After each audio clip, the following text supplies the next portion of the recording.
Mm-mm. Hello and welcome to Enchantment of Eternity's Game of Thrones watch along discussion. We this past week we've been voting, having you guys vote on which episode you want to watch, and you guys decided that we will watch season 6, episode 9, Battle of the Bastards. And so we're just gonna blabber on and talk about this episode while we watch it, and you guys can sort of watch along, and I'll give instructions shortly about where we're gonna start. But before I do that, let me introduce special guests joining me for this. Joining me once again, always great to have you on, Don Willi from A Dawn of Ice and Fire. Valor Mogolis, everybody. This is Don Willi, and I'm so glad to be here with you guys. And today, I literally just came from the grocery store right before we started, and I got this. Like, if you guys know about me, you know about my tagline, Bend in Me, and I actually have some Bend in Me brew. I guess this is like some kind of wine or something like that. And it's got the nice little Stark logo on there and the Lannister logo. So, yeah, something nice to have while we watch the episode. Awesome. Yeah, and also joining me for a second time, really great to have you back in discussion. It's Darrin from D's Reviews. Hi, Mark. Thanks so much for having me here, Don. This is the first time I get to do a commentary with you. I'm very excited. And then we got Ellen. This looks like a great group, and I'm really excited to dive back into this episode. It is so much fun. There is so much within this to kind of sink your teeth into. It's definitely one of my favorites. So I'm glad to get a chance to jump back in and revisit it. Great. And also joining is actually one of my commenters who likes some videos, so it's great to have you on, Ellen. Thanks for joining me, Ellen. Cool. Right. So let's see. So this is how it's going to work. We're going to get the episode, if you want to start it right after the HBO sort of logo. So after it goes, oh, and then it goes black, you're going to pause it right there in the blackness. So we're going to all start at the same time where it goes straight into the intro. I believe, yeah, this goes straight into the intro. This isn't a cold open. So I'll give everyone time to get their sort of episodes ready, episodes set up. I'm actually going to get mine set up as well. There is a kind of I believe a 5-second delay between the chat and us. So we may want to give them a 5-second head start on our end, but then when we actually do it, it'll be synced up with all of them. I know it'll all work out in the end, Don, because we did this for the drinking one too. It's because the delay will remain consistent, so we'll be all right. Okay.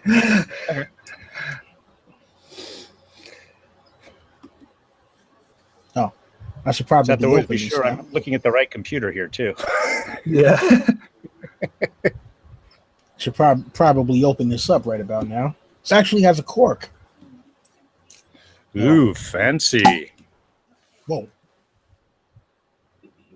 Smells nice.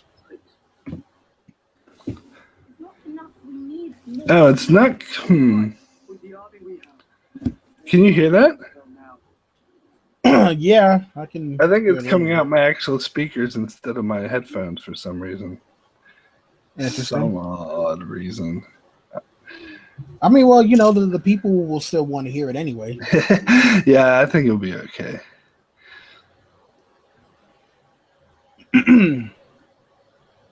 We can hear the intro over and over again. It's one of those great things where usually with introductions for shows, you kind of you'd skip over it or you're grabbing your last thing. Every time as soon as Game of Thrones opens, sit down, watch the opening animation. What has changed? The music and everything is so rousing and exciting. It's just I want to dive into it every time. Okay, let's see. Cardinal Doomsday wants to know what this stuff tastes like, so I'm gonna take a sip here just to kind of get the feel for what it tastes like.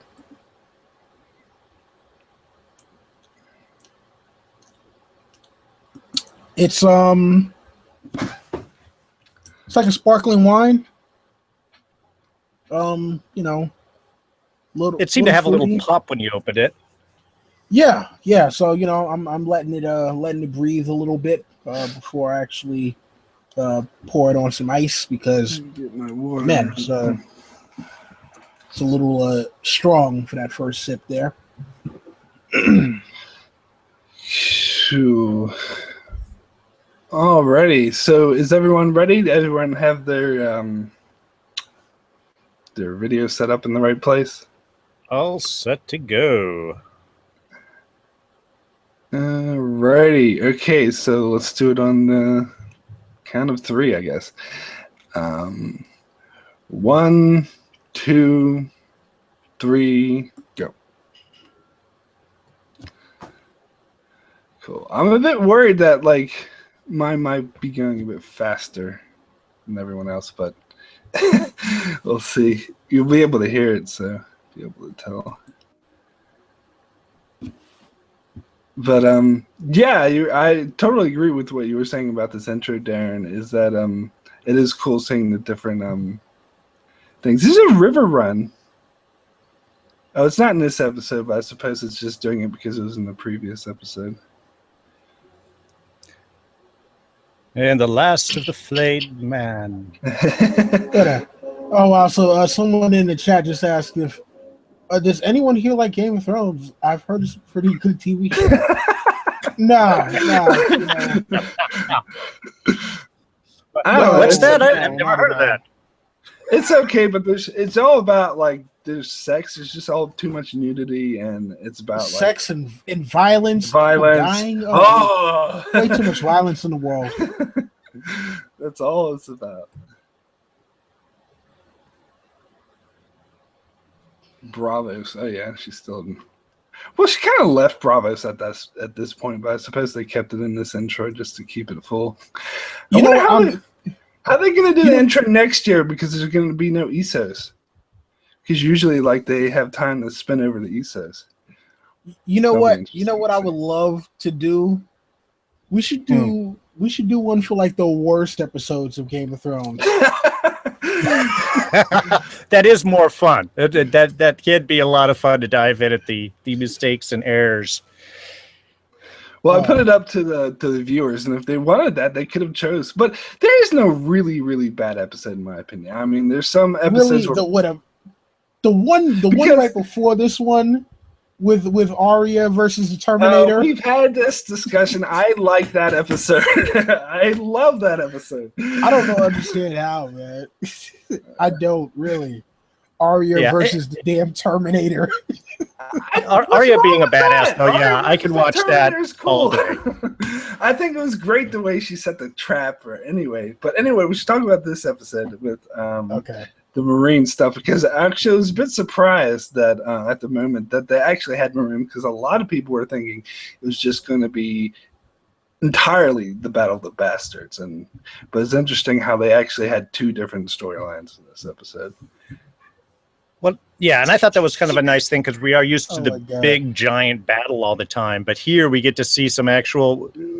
Any dragon action, fine. Absolutely. But this ties in so much of Daenerys was kind of background. Her storyline wasn't as I don't know, engaging, I think, through most of the season until we get to her return back to Marine and to see what has happened since she's been gone. Yeah, the look on Daenerys' face was absolutely priceless, though. You know, he's up there trying to tell her about how great things are now, and she's just up there like, yeah, oh, really? Tell me more. Tell me more.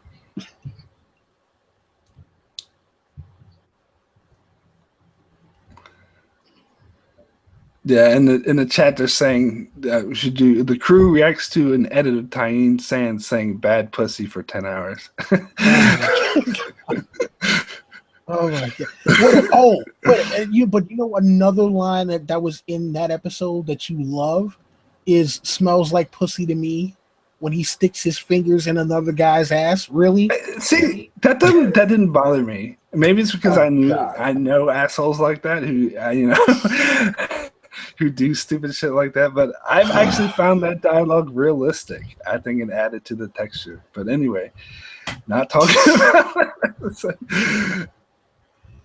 It wasn't. I don't know. It wasn't my favorite. In fact, like the only thing about that episode I didn't like was the Jaime River Run stuff. That I thought was boring. The fact that they killed Blackfish off screen, that pissed me off. But anyway.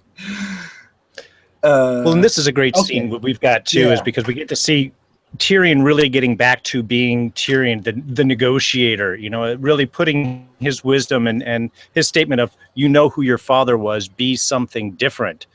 That is something that I think is really repeats constantly throughout this episode, is changing where our fathers went and the directions that we want to go.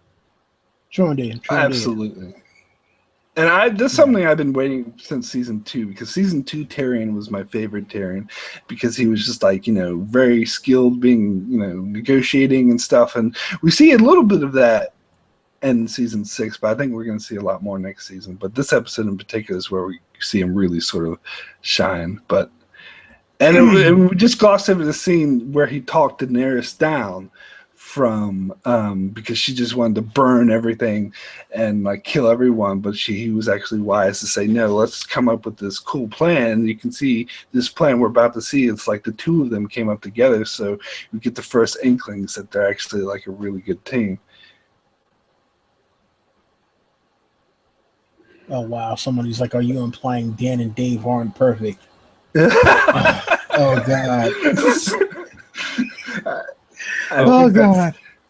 And here it comes, that anticipation. Dragon bitches. I'm sorry, you were saying what? What was your negotiation tactic? Yeah, when I did my review for this episode, I was talking about when I first watched this episode, I was just like going, like squealing like a little girl during this scene because it was so awesome seeing Drogon. And when I did my review, I was talking about that, and I got this comment saying, "Oh, why don't you just die already?" Yeah, I love how they make Drogon coo at Daenerys like he does. I think it's just like weirdly endearing and cute that like this giant scary monster like coos at its mama. I don't know. That's just adorable to me. Yeah, I mean, it does sort of add makes it like the element of them being like a trusted pet or something, and makes or a child. Yeah. I think that. Well, yeah, that's that. Go ahead. Sorry, I was gonna say before. I just realized my mic was off. I'm an idiot. Damn it. I think that this season has been really important for Daenerys, because I think that a lot of people think that like the dragons are is her one and only trick. But separating her from everything really gave us a chance to see that there's more to her that makes her powerful. So and obviously this scene and this episode is a culmination of that, like, negotiating with Tyrion to have this plan, bringing the allies that she has all together to, finally defeat the slave masters. So yeah, I really love Daenerys in general, but this was such a great season for her, I think. Real quick, I just want to touch on the whole cutting off the head of the harpy, and the fact that they killed a bunch of people's dreams with one swipe of the damn sword. Yeah. Well, you know how I felt about that theory. People got jossed. I was from the very beginning. I was saying there is no harpy. There's no the harpy. There's no leader of the harpies in the show. That was just a book thing, and that basically the leaders were revealed to be the masters, and we see them here. The masters are the ones who are behind everything, and they're getting their due here. Well, and this is such a great little moment right here, because we got Daenerys, you're right, Ellen, completing her arc, now riding atop the dragon, leading them. It's not their only thing. She is one of the things that they direct. and making a statement by complete overwhelming force, just splitting that ship in half, is just such a statement, such a gauntlet throwdown. It's a great combination of her arc, you're right, throughout this season. You know what the funny thing with the whole thing with the Masters, I'm sorry, how in the world is it that as soon as the dragon rolls up and they see the destruction, they don't just be like, all right, you know what? Okay, you got it. You win. Sorry. You win. Because they're arrogant. They have to actually be put in their place. And this is basically what they're doing here, is rather than like killing everyone, destroying their cities, they just putting the Masters in their place and saying, this is what we can do to you. So right. And I mean, Tyrion knows that like not all of those soldiers are like guilty or even agree with the slave masters there, or they're slave soldiers themselves. They're exactly like this scene where all these, all those guys ran away from the masters because they're like, fuck these guys, like they're they're bad guys. I actually love that. Yeah, I love that scene that Grey Worm's like, hey, because once like they took away the Master's power, they said, we're the ones with the power. They told them, hey, why don't you just go away? We have nothing against you. Why would you want to die for these people who don't want to die for you? Right. And actually, I love this because it actually ties into the other storyline in the episode with Ramsay, because Jon Snow said the same thing about Ramsay's men, that they're only following him out of fear. And that if you take away that fear, then they'll just run away, which is actually what happened here with the slavers. Oh, and look, there's the little man saying, it will be all right. Tell them all. Daenerys is great.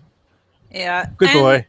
And I like that line that Tyrion says of like, it's such an abstract concept, other people dying, because that's something I've thought about like watching the rest of the show, and that's like how the lords conduct themselves, as like the death being like separate from them. Like that's just something that happens in that battlefield over there, not something that happens to me. Right, it's a price to be paid that other people pay. Right. I just want to check on something real quick. I'm not too far ahead of you guys. Are you guys with Ramsay and Sansa? Yeah, they're riding up to Sansa and Jon now. Yeah. Are they're riding up, or are they already there? They're there now. Just getting there right now. Okay, shot of Ramsay, shot of Sansa. I'm ahead of you. Shot of Ramsay. And now he's talking.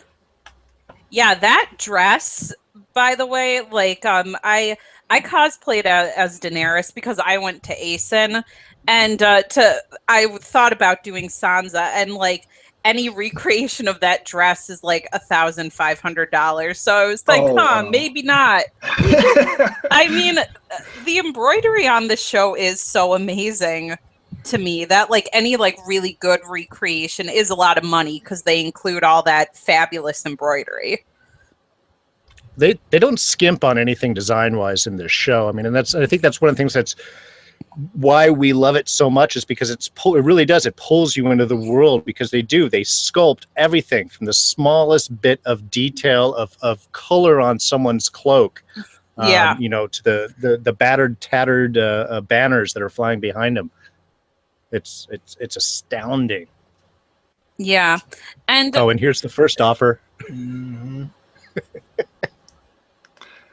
Yeah, I'm actually going to a convention next weekend. They're having one here in New Zealand, and I was tempted to cosplay as Jon Snow, but I don't know. I just left it too late. But that would have been interesting. Yeah, my wig was really, really itchy. I like my head still itches a week later from that white wig that I wore.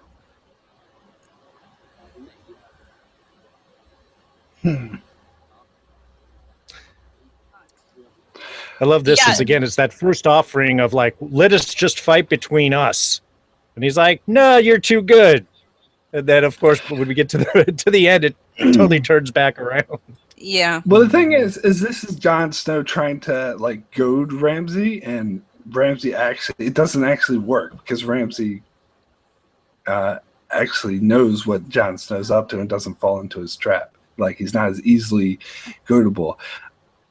It turned out to be, in this episode, pretty much like a military genius. And this is why I say, like, he's the worst villain in the entire show, worse than Joffrey, because Joffrey was just cruelty, with all this power, but he had no sort of tactical mind, whereas Ramsay actually... Yeah. Right. Well, I'd say Ramsay. Well, I'm not sure if he or Tywin was more dangerous. Like... I'm not sure how you would quantify that. I mean, I like Tywin better as a character. I mean, I really love Tywin. I'm not as big of a fan of Ramsay as a character. I don't know. Maybe he's just like a little too evil for me. I don't know. Well, he adds the crazy on top. I mean, Tywin was smart, but you could predict he was smart in his decision making, whereas Ramsay having to work so much to get to where his position is. Part of that is mixed in with unpredictability and just sheer craziness that you can't really predict and expect as much. I mean, yeah, like Ramsay killed his own father and his half baby brother. So, yeah. And that's something like that Tywin would never do. Well, and also Tywin wouldn't, like, the thing, I liked Ruse as a character better than Ramsay. And one thing that I think Tywin recognized is when, like, to use his strengths. Like, Ruse wasn't as off the wall crazy as Ramsay, and like when Ruse died, like I thought to myself, like, House Bolton is going to fall. Like, Ramsay cannot keep this going on his own. Like, if Ruse was still alive, then maybe they could have won this. Yeah, Colonel Doomsday says my money's on Tywin for dangerous villain. That's fair. But, you know what though? Yeah, he had more power though, and he knew how to use it, I suppose. But can I just talk about Small John Umber, that fucking treacherous bastard? I mean, go for it. Listen, he gave up his liege lord to the biggest prick in the north. Cut off the damn dire wolf's head. Poor doggy. Like, oh yeah, I hated my father, so cut off. You know, I wish I could have killed my father, but someone else did it for me. Yeah, that felt a little too easy, a little too simple, honestly, for this show. And I think, it's been said, like, a lot of this season was a bit rushed in versus like other seasons in terms of like the development and needing to make like plot stuff happen now. So we're just going to make Small John Umber this asshole. I think it does make sense for Small John in the terms that he, like, the Umbers have always been the one closest to the wildlings, so they got the brunt of the wildling attack. So they had this inherent hatred of the wildlings. So I think that's where most of his motivation comes that makes sense. Jon Snow made this, alliance with the wildlings, and he's bringing them north. And his whole army is made up of wildlings. So I think in that terms, it actually made a bit of sense. But yeah, I do like this scene right here. I think it's something worth talking about with Jon talking to Sansa, because Sansa actually I think is in the right, because she's pointing out to Jon that he's underestimating Ramsay, but she's not offering up any alternatives. I like it. Yeah, but she doesn't know the language of that. I mean, I love Sansa, and I always have. I love this scene with her in it. But she, like, they don't speak the same language, her and Jon. And that's what I think is interesting about this scene, is because they don't know how to talk to one another because of, how they were raised and their gender.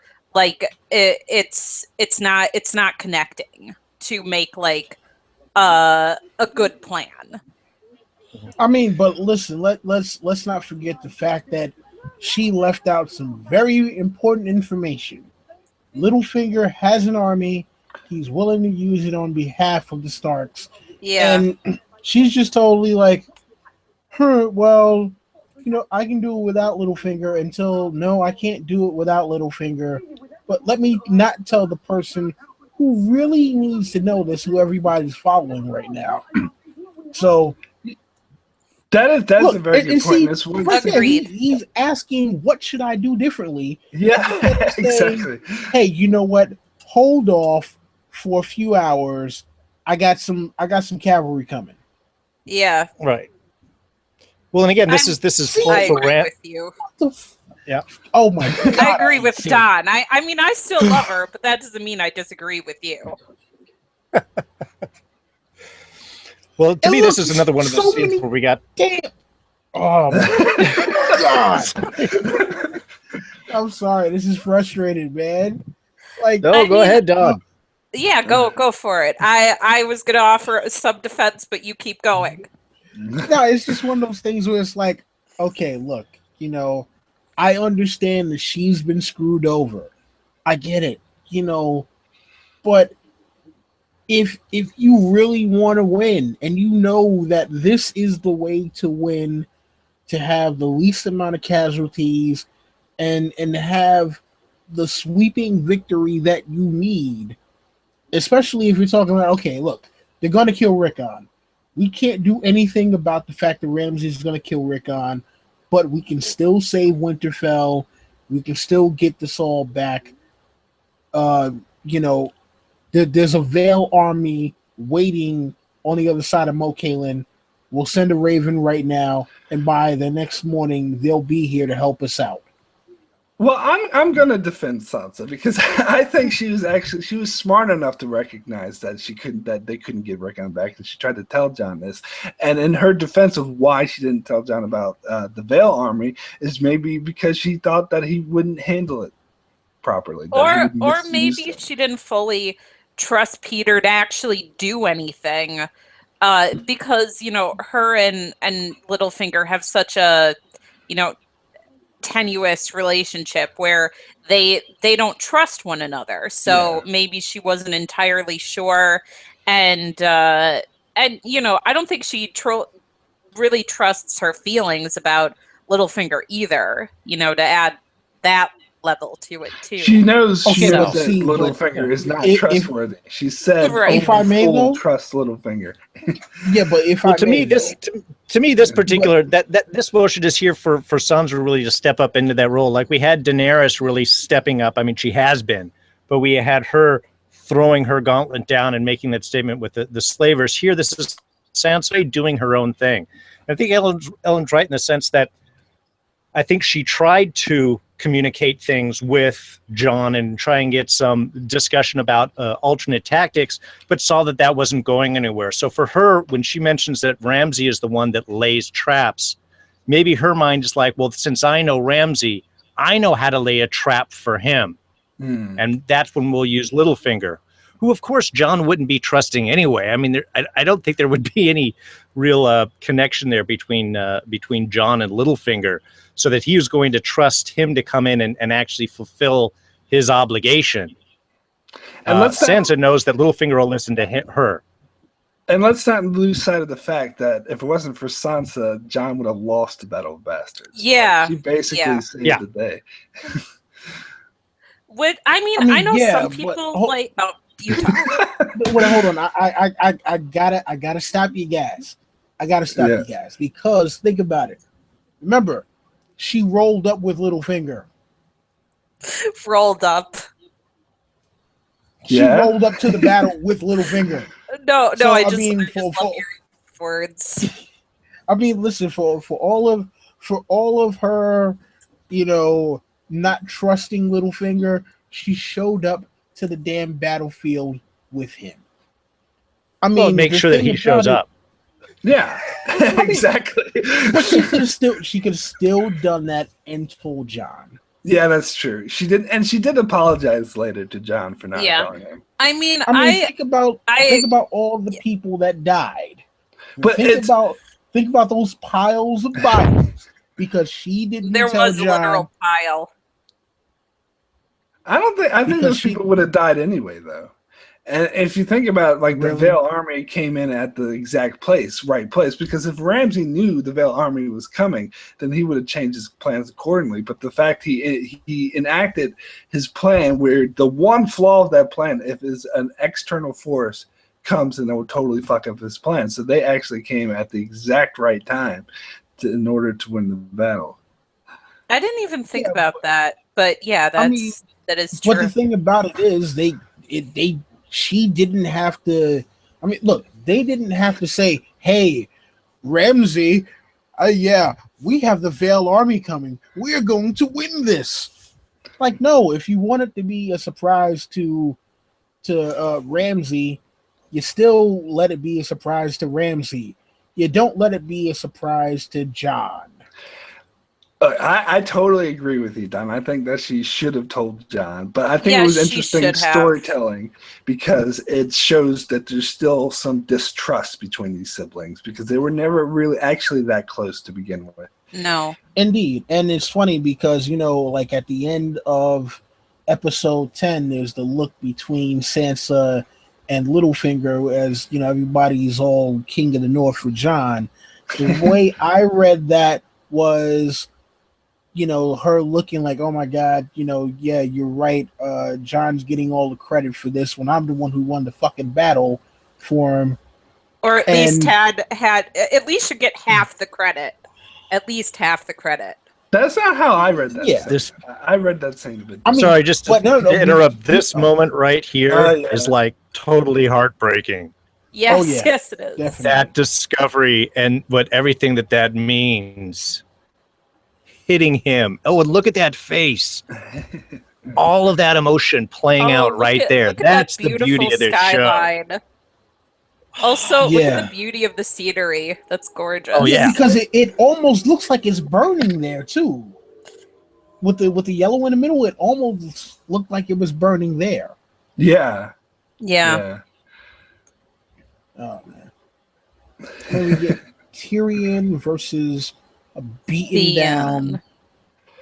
A lot of people are saying that Tyrion's being a bit unfair to Theon, because he was actually being in this scene. He was talking about where, oh, you made fun of me at Winterfell.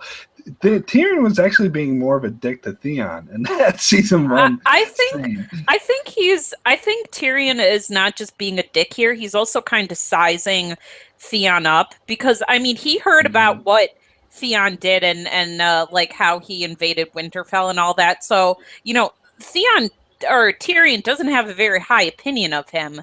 Yes. So I think like he's being both a dick and sizing him up and seeing like if he's at all worthy of a alliance with Daenerys in this scene. Like it isn't just him being like butthurt. There's more to this. Well, it's a great size up because this is the first time they've seen each other since the beginning of season 1. Yeah. So this is just everything that he has heard and understand is like, okay, from what I saw you then to right now, how am I supposed to trust you? Right. But I think it's ultimately Yara who wins over Daenerys, because she sees in her another strong female leader who has to deal with a lot of, men that don't take her seriously. So she feels a bit of kinship for her, I believe. And it launches a ship. A million fanfics flood from this scene. Lovely. Oh, yeah. All the fem slash. No, this is actually, this is kind of funny though too, because you get Yara, who seems like she might actually be trying to hit on Daenerys there, and Daenerys is, she looked like she might be kind of into it. I'm like, huh. Is this kind of alluding to what happens with her in the books? Because maybe. I think people just read too much into that, to be honest. Hey, listen. Or it could. Sometimes there isn't much subtext here. Yeah. This is all female power right here. It's a political alliance. Yeah, and Daenerys could also be sizing Yara up, like not in a sexual way, but in like a political alliance way. But I mean, there could be I mean, if you want to read it as Daenerys kind of being into it, then, by all means. And I think in some ways it's also sort of measuring the waters. Where is she coming from? How is she asking for this? What is it that she's actually offering? I think this is Daenerys being smart, of playing with whatever tone is being offered her to try and find out where is it that you're coming from? What's the truth behind it? So, it's again another one of these strong women, the Sansa strong women, all really setting their positions, and for the next battles to come. And I think this scene in particular is it's a landmark of why, like, I don't sort of agree with this thing about Daenerys being all about the Mad Queen, bloodthirsty, and just wanting to kill everyone. I think she has that side to her, but here you see her tell Yara, you can only make an alliance. I'll only accept your alliance if the Ironborn stop the reaving. They have to stop the raids. They have to stop the reaving. So that I think shows Daenerys' true intention is to sort of stick up for the little guy. Yeah, beautifully and I mean, one thing that like Daenerys has been hearing for seasons now is don't be like your dad. Don't be like your dad.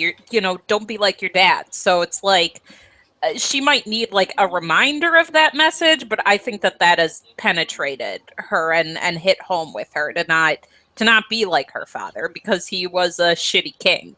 So, and it's the other thing is that Daenerys is so much better now with Tyrion at her side, because that's why she went so downhill in like season 4 and season 5, because all of her good, like she got rid of Jorah, Barristan died, so all of her advisors that were keeping her straight and sane left, and that's why she went to ship, because she just had like Daario and Grey Worm. Grey Worm's more of just a military leader, so that's why she went to ship. But with Tyrion by her side, I think she could accomplish good things. Well, he's got the weight of the wisdom on him, too, with all of experiences, what he has suffered. I mean, seeing things has always been great. Him as Hand was tremendous, period. So that wisdom and that weight, being able to honestly advise someone who's got an internal kind of wisdom like Daenerys. But hold on. Can we just focus on the fact that 1-1 has no goddamn weapons for a moment here? Like, seriously, man. You got a goddamn giant. Do giants not have weapons? No, Thank you. Yes, a tree trunk. He should have a tree trunk in his hand to be swinging and knocking guys down. When the shield scene comes up in a little bit, it's the one thing that really annoys me. I was like, this is why giants have trees. Actually, what annoyed me in that shield scene with 1-1 is that I actually think he did, like, realistically made a dent and could have fucked up their shield thing. Yeah, but of course, I agree. For the plot purposes, they need to have the shield thing work and hold, but I think he totally could have fucked it up. Yo, you know what? You know what's crazy, though? The Boltons, like, the archers literally have dickhead helmets. They're supposed to be pointed. Helmets. Like that was a style choice. Like Bolton helmets are pointed because they're supposed to be, I guess, more knife-like, where the Stark helmets are more rounded. That was I thought it was just because they were dicks, but yeah, okay. Yeah, no, it's supposed to be like the knife. Basically, knifey. Oh, Recon. Yeah, you'll make it, buddy. You're going to make it. You know the crazy thing? This bothered me about the show. Is it me? Serpentine. Or does it seem like Serpentine. But is it me, or does it seem like last time we saw Rickon before this season, like he was like a kid? And you can tell it's the same kid, but it's like, dude, did you step into a time machine or something like that? Well, puberty for like some people makes them shoot up. He looks like he's almost 20. See, I really didn't like. This is a disagreement I had with my brother big time, and I'll disagree with him to the day I die. Is because I think Rickon in season 1, he was established of having green side. He could tell that his father died when he died. He knew it even more than Bran did. In season 3, they established even more. We got to know his character. We got to know him. And then, so we got to know him. He was a noble, likable character. And then they bring him back. He has like one word of dialogue, and then they kill him off. That pissed me off. That pissed me off. Did he actually have a word? I don't think he spoke anything since they brought him You're back. right. No dialogue. He had no dialogue. I agree. I agree. It was really shitty, and I hated how they killed off Asha. Like, she was just there and then dead. Because I loved her character. Like, it was such they dropped a bridge on him, death. Like, it was so lame. And I'm like, what? That was it? Seriously? Serpentine recon side to side. I'm definitely wondering though how old You'll make it, Rickon. How old was Rickon during season 1 then? Because he looks almost like a grown man now. He's like, keep going, he's about Rickon. to graduate high school. He's headed for college. In Westeros, puberty hits hard. It happens over one summer, and it's done. Well, see, all right, here's the thing with the zigzag running is what he should have done, and I still say that he should have. But I actually had a couple of people try to defend it, be like, well, if he did run zigzag, there are other archers there who could have shot as well as Ramsay in order to make up the difference. But maybe he should have at least given it a shot because at the moment, Ramsay's the only one shooting. Agreed. I mean, yeah, there are other archers there totally who could have killed him, but yeah, at least he could have tried to, not die. You'll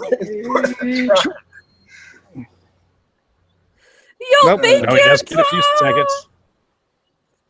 I mean, it was a useful plot device to have him die because it proved Sansa right, and it was made Jon lose his shit and do the wrong thing. And so basically Ramsay got the better of Jon. So it served the purpose of the plot. But I think personally thought Rickon was better than just a plot device. Agreed. Yeah, because they give up any arc for his character at this point. It's just you are going here to upset Jon Snow when you die. Yeah, it's like that's his whole. Yeah.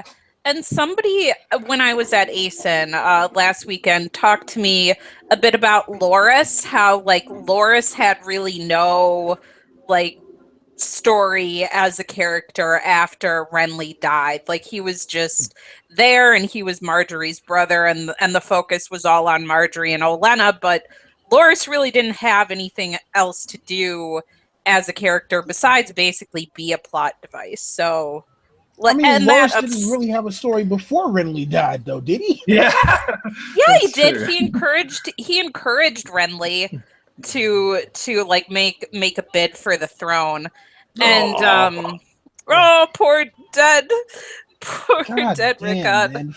Let's shoot the dead kid while we're at it. Yeah, Loras had a point in the first and maybe second season, but after that, not so much. I'm going to be honest with you. Jon's army looks pretty flimsy. Yeah, I mean, that's the point. It's supposed to. Yeah, I was just going to say that's the point.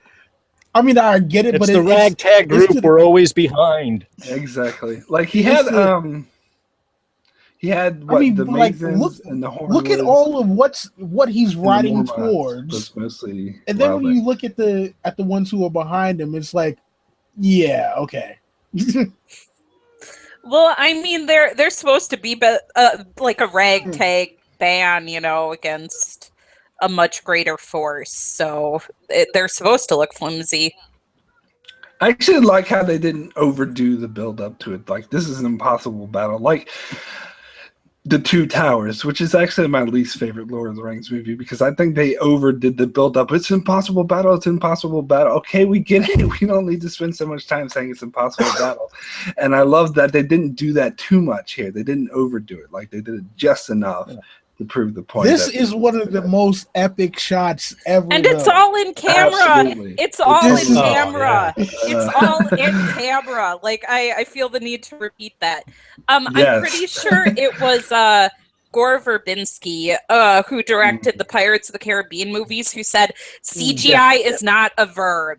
Like, whatever you can get in camera, whatever you can do live, you do live. What you need, like these horses killing one another, you can't do that for real because, animal cruelty laws. But but yeah, like you do what you need to in CGI, but you get everything you can in camera. Which CGI is an accent, not a main force. Yeah. Absolutely. Yeah. And that is something that I think really, really probably the biggest thing that heightens the production value of this show is how much they do real. Wait, hold on. I gotta relay one of the commenters here. Jerome. I'm sorry, I can't. I don't want to mess up your last name, Jerome. When it says Laura St. Lane, he's the immortal Iron Fist. Marvel's most well-beloved. It wasn't my opinion. It was someone else's opinion about that's how they felt. And this talk about epic. This is like some of the best battle sequences in the entire show. Like, I love that shot when he just saves that one guy. Like, and then he goes down immediately. Just how chaotic battle chaos in this scene. Absolutely. Mm-hmm. And I think like Dan and Dave were talking about how it's meant to show like that just surviving a battle is luck. Like Jon just got lucky, just lucked out. Because that guy was about to kill him and then another horse came back. Yeah, and like a force of nature, I guess, like not really a person anymore, like just survival. That's it. Not any real plan. And you get to see great differences between the two tactics also because, Jon's side, they're not firing arrows in because their own guys are in there. Whereas you have Bolton, Ramsay, who has no problem firing at the enemy's guys, his guys, any guys that are in front of him. Yeah, because he has the most guys. But you know what, though? Yeah. You know what? Maybe it might not have been like this if someone told Jon he had another army waiting for him. Maybe. But I want to talk about the arrows, because actually when I first saw that reminded me a lot of Braveheart. I'm like, oh, they're just being just like Braveheart because the guy did the same thing. It's like he shoot arrows and it's like, oh, sir, we'll hit our own men. It's like, yes, but we'll hit theirs as well. But hold on, let's just look at the number. Like, you saw all those bodies. Oh yeah. Imagine how many of those could have been saved. Yeah, but for the plan, though, to work at the end, you need a cavalry to come in. So, unless I guess they could have just overwhelmed the Bolton's forces, but then he could have modified his plan. So I don't know. You know what though? It's for the drama. It seems like. But I think that is a large assumption that just by having the Veil Army, he could have avoided all those people dying. We don't know that. It really seems as though. It really seems as though they were trying. Wow. Okay, forgot about the headless horseman. It seems like they were really trying to make Small John Umber look like he was a Highlander. Big beard, sword. Who rules the North? That's a typical look for types of. Oh shit! This is why giants should have tree trunks, right here. Yeah, I mean, there's flaming things he can grab and swing. But maybe if someone told him about the damn cavalry. I don't know. Well, I guess now the cavalry could have come in right now, and that would have saved people too. Well, I mean, that's a lot of dead people. That's a lot of dead people right there. Yeah, was that based on the Civil War? Wasn't it the piles of bodies like that? That was, they based off the Civil War. In fact, some sort of picky sort of purists were, nitpicking this and saying, well, that can only happen in the Civil War where you had guns, where in the medieval times where you're just using bows and arrows, you would never pile up that many bodies. But I say, who cares? It looks interesting. Okay, well, then the other question I have to ask is how come it seems like the Stark side is the only one with no damn shields? Because I remember I saw obviously we see the Bolton shields, right? I see Karstark shields. Yeah, you can see the Karstark shields. I don't know about Umber's, but I'm like, see, look at 1-1 messing up the yeah. If 1-1 had a weapon, he could have made a break in that line and then maybe gotten the rest of them out. But even without a weapon, you see him with just his hand going.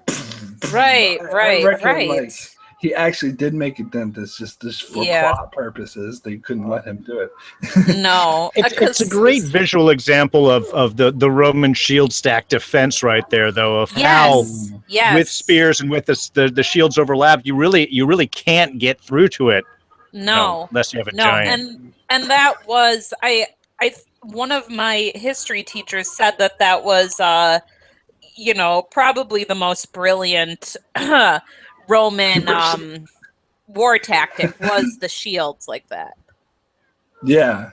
What elevated their army to really be so effective against the Philistines and everyone is because they could lock up that line that you just couldn't get through, and they could just force and push and whittle you down. Yeah, and it's at the start of the TV show Rome that I think in the very first episode not Polo. He got out of formation, and Lucius was his commander, and that's how he got in trouble with the army, because he broke formation. Rome is a really great TV show. I suggest anybody and everybody watch it. Yeah, Rome. It was short but awesome.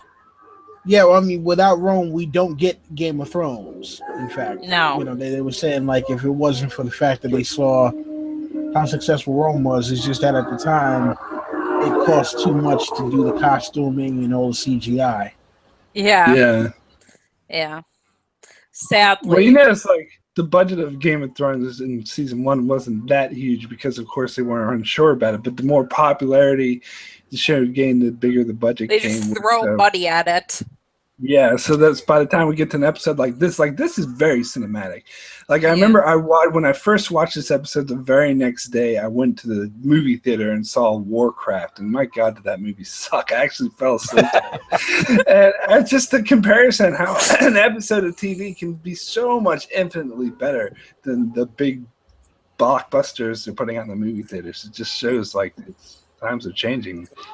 Yeah. Well, they're painting with a lot of CGI with that too, whereas there are a lot more practical effects here. Just like Ellen was saying, is you accent it, don't paint with it. Yeah. Like, that was one of the reasons I couldn't get into the TV show Grimm.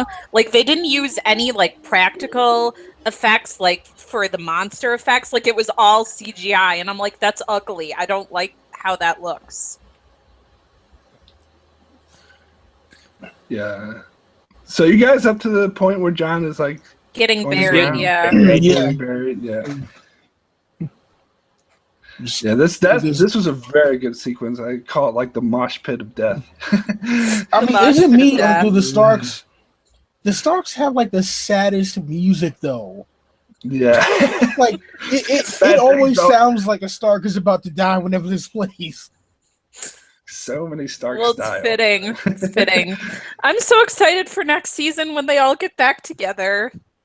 Yeah. I'm a fan of the Starks, so I'm happy about that. I'll be honest with you, not so much for me.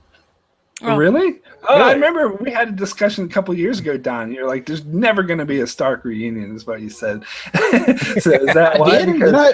Yeah, you said that. You're like, they're never going to reunite, but now we see that they are. So, if only they had more of an army. I love that he bites his ear off. That's awesome. Oh no! I think he actually got him in the neck. Out. Well, whatever. Yeah. Still awesome. Yeah. If only they had known, right, Don? Yeah, think about the especially bodies that could have been spared.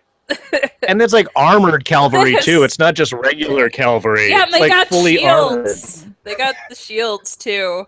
But this is shields. The Stark side. Maybe the Starks could have had.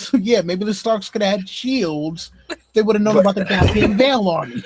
But as I said, like the Vale army came at the perfect time because Ramsay's like thing is so vulnerable to outside force because he doesn't think there's any other outside force coming. And so the Vale Army look at them, they're just able to sweep in and just wipe them out because they're so vulnerable.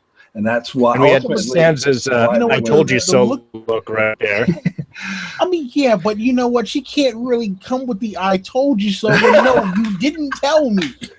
Well, and that's like what I was saying before, like the lack of communication between the two. Like they are on different wavelengths. Which, I mean, I know some people like them as a couple, but I'm not a huge fan. Hey, Alex McMovie says that.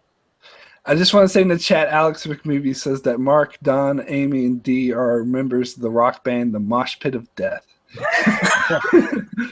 That's cute. That is awesome. Mosh Pit of Death.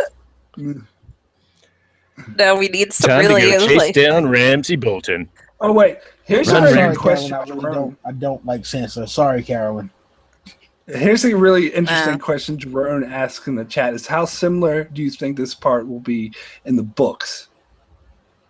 Like, because the books haven't gotten to this part yet, so how similar do you think it will be to this? And I think hardly at all. I think 0%.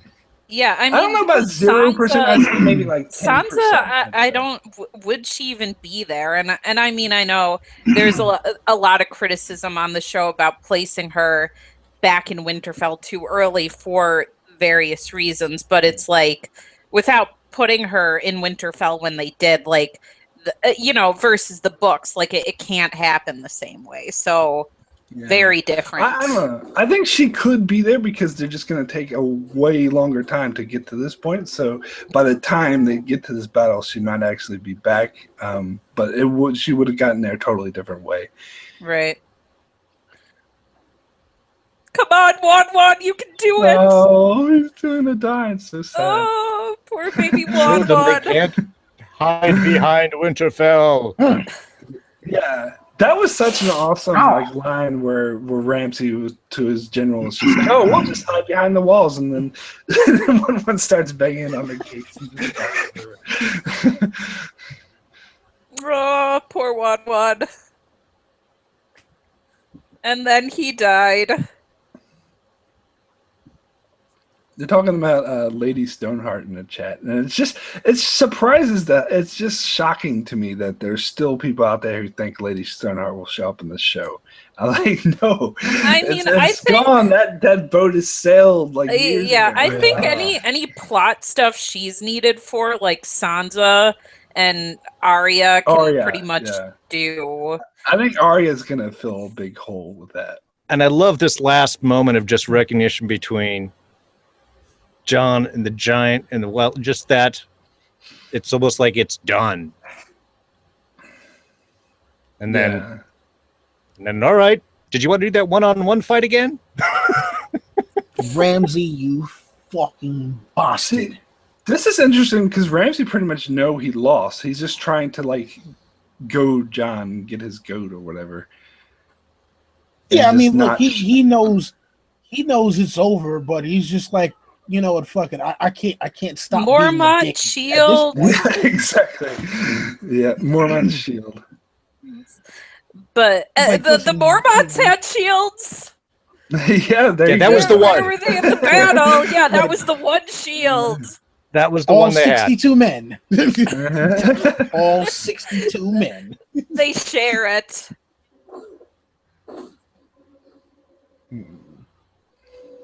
Yeah, didn't Kit actually hurt? How do you pronounce the actor who plays Ramsay? How do you pronounce his name? I'm not sure. Ian or something like that. Yeah. Didn't he actually hurt him a little bit? Yeah, he hit him a couple of times because they made him do this. I think they said they made him do this for like about 2 or 3 hours. Yeah, he just kept on. Doing it, and like every now and then he would actually hit him by accident. Yeah, but the actor who played Ramsay said he understood, like he didn't, it didn't bother him. He knew that he was just into the role. Yeah, that's what he gets for having that fucking bowl cut. There we go. I never see Davos giving the nasty look to Melisandre. Yeah. The next episode when the Stark shield was on Winterfell again, I was so happy. I'm like, yes. Oh yeah. I mean, but it's funny though, waiting because years. the dire wolf was still carved into the side of the wall. I think you're a little ahead because you said that Davos was giving Melisandre the nasty. Oh, I'm ahead again. Okay, I think a little bit. Again. I had to keep pausing because the thing's moving a bit faster. Yeah, Alex McMovies in the chat says the kid had to buy him a pint afterwards. Aww. That seems like a fair trade. Poor hit you in the face. Here's a beer. At least he gets to be in the crypt. I guess that's some sort of consolation. Yeah, you know, you had a very weak death, but don't worry, you get the rest next to Father's bones. Good enough, I guess. Best revenge scene ever, right here. Yeah. My dogs are loyal. They'll never eat me. That they eat them. You haven't starved fed them for 7 days. Yeah, you know, like really. Well, it's also the show where he rules out of fear and not loyalty, because in these circumstances, loyalty, the dogs wouldn't be there. But that's not how he even rules them, the closest to him. It's over fear and intimidation. So they got nothing to tie him to him. Yeah, I mean, and even how he was with Miranda, who was probably the person who he maybe showed some sort of humanity with her death, because he seemed genuinely sad. But even with her, he ruled her with fear, you don't want to bore me, do you? And then she says never. Yeah. But still, that's how their relationship was about fear too. So of course that's how he is with his dogs as well. I do like how John, and they said this, that John purposely stopped beating Ramsay because he knew that it wasn't for him to deal with Ramsay, it was for Sansa. Sansa was the one that needed to take care of him. And how her revenge here is just to make everything about him and his family and any connection disappear from everyone's knowledge. Then the question is, who gets the Dreadfort, and will it be renamed? I think so. I think that he's going to give it would make the most sense to me, but I might be wrong about that. Call it the Gladfort from now on. The Wildings need a place to go. That would seem appropriate, wouldn't it? Yeah, I think it would. Some people are saying that he'll give the gift to the Wildlings, but I think why not just give the Dreadfort? Because they're not going to let the Boltons keep it. The Boltons are gone. Yeah, exactly. Yeah, and they're it seemed all to be gone. The most appropriate revenge for them is to give it to the army that defeated them. The Boltons, the Umbers, and the Karstarks. Are there any? Well, I guess they'll say that next season if any of them are alive, even if any Umber or Karstark women are around after this. Ellen, if they'll deal with that. I know the answer from that, but that gets into spoilers, so I don't want to get into any spoilers. Alrighty. But that first bite was brutal. Oh, yeah. But yeah, I love how they showed it. And that's great because they could show that brutality, and then you don't need to see anything else. You just need that one shot to bring us into that, and then the sound and everything else is all we need to carry the rest of the image. Yeah, so like I said, my mic might have cut out. It's a northerner's death as well that she's delivering, being the executioner. She sentenced him to death, and then she's being the one to swing the sword in a way by having dogs eat him. Yeah, that is the end. Yeah. Oh, and we all viscerally feel really good inside with that ending.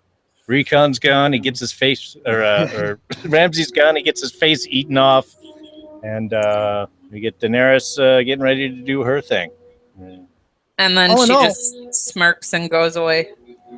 Oh yeah. Yeah. So I was talking to Don before the stream started about this episode and how it's a lot of people's favorite episodes. Like I would say this is my favorite episode of the show. So I wasn't too surprised when it got voted the one that we wanted to watch.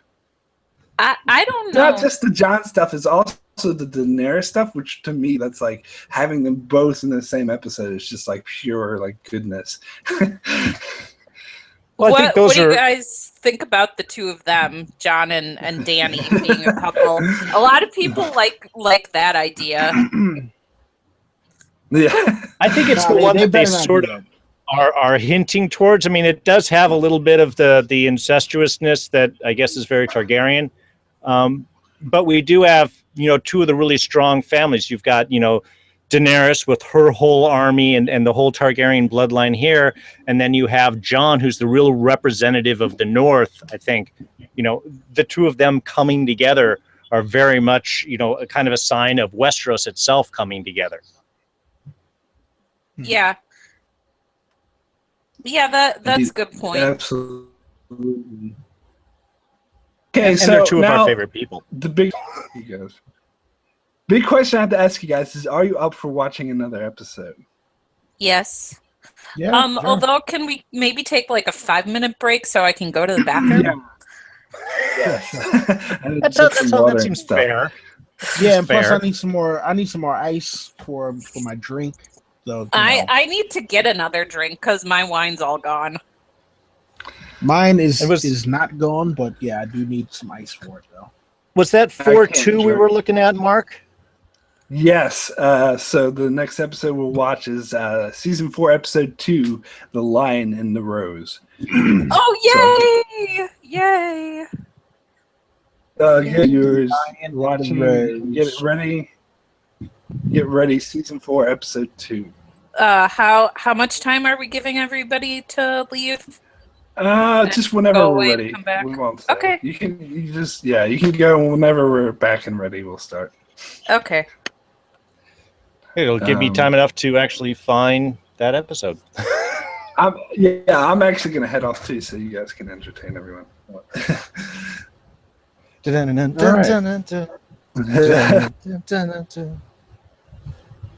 All right, so how about everybody in the chat? Did you guys enjoy the... I love the mosh pit of death, by the way, everyone. That was just hilarious. Did you guys enjoy that episode? What were your favorite parts in that? Let's see what we got. Everyone's talking about the drinking. Joffrey's purple face, here we come. That is kind of satisfying. That's going to be so nice. Drinking! That's it. Though I suppose with the Joffrey thing, that might inhibit some people's drinking. Which is the wine that we're having. Make sure it's safe. Actually, it's the pie. There was hints with the pie, people. It's right there. We'll see. No, there was nothing found in his gullet. No. Anyway, be right back. I need ice. Maybe some mac and cheese. Who knows? Where's the rest? Oh, there's the rest of them. Okay. I'm just getting that show, Sona getting again. There's 4 and 2.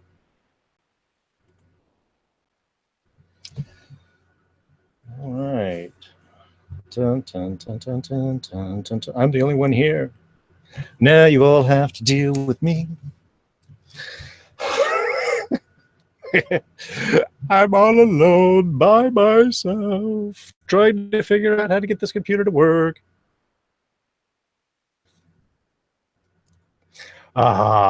Yes, Marilyn, that is a wonderful moment there. I think, honestly, for me personally, any moment that involves Tyrion is going to end up being my favorite moment. I'm lonely all by myself. Actually, I am fine. I have a dog sleeping next to me. It was thankfully being quiet. Usually it's all bark and bark. So that's nice for all of you. Thank you, Alex. Well, that's the great thing. I'm so glad that Mark invited me on. We started, I don't know if you guys had caught the first back and forth we had, because he and I both watched Black Sails. So he had brought me on to talk about Black Sails when that series ended, which I would highly recommend to any of you if you haven't seen it. So this is fun. Get a chance to hang out, meet some new people, work with some other great great people doing great stuff, and talk about a show that we all love. Yeah, it's great talking about Game of Thrones with you. We haven't talked about that one before. Yeah, so it's nice. Question I wanted to ask you is, have you read the books? I have not. I've actually had a few friends of mine that were really encouraging me to read, but once the show started, I get in these sometimes when I'm reviewing shows that are based on books. Sometimes I want to see how everything is presented in the book, or I mean in the show, without having to have the precursor knowledge of the books, because you can always do so much more with the books, and there's always so much that you can bring out versus when you do something on visual storytelling. You've got to tell the tale differently. You've got to mix things up, and I always like to know how successfully they do that on their own without me having to rely on the knowledge that I have from the book. So actually, that was I do that. That's how I was thinking about Game of Thrones for the longest time. But then I just kept before like the show surpassed the books, I just kept reading spoilers from the book, and I kept spoiling myself. So it's like, fuck it, I might as well just read the book because I've already spoiled myself and all. Like I knew like Tywin, that Tyrion was going to kill Tywin like years before, because I just went to the Wikipedia page and saw it there. It's kind of spoiled this for me.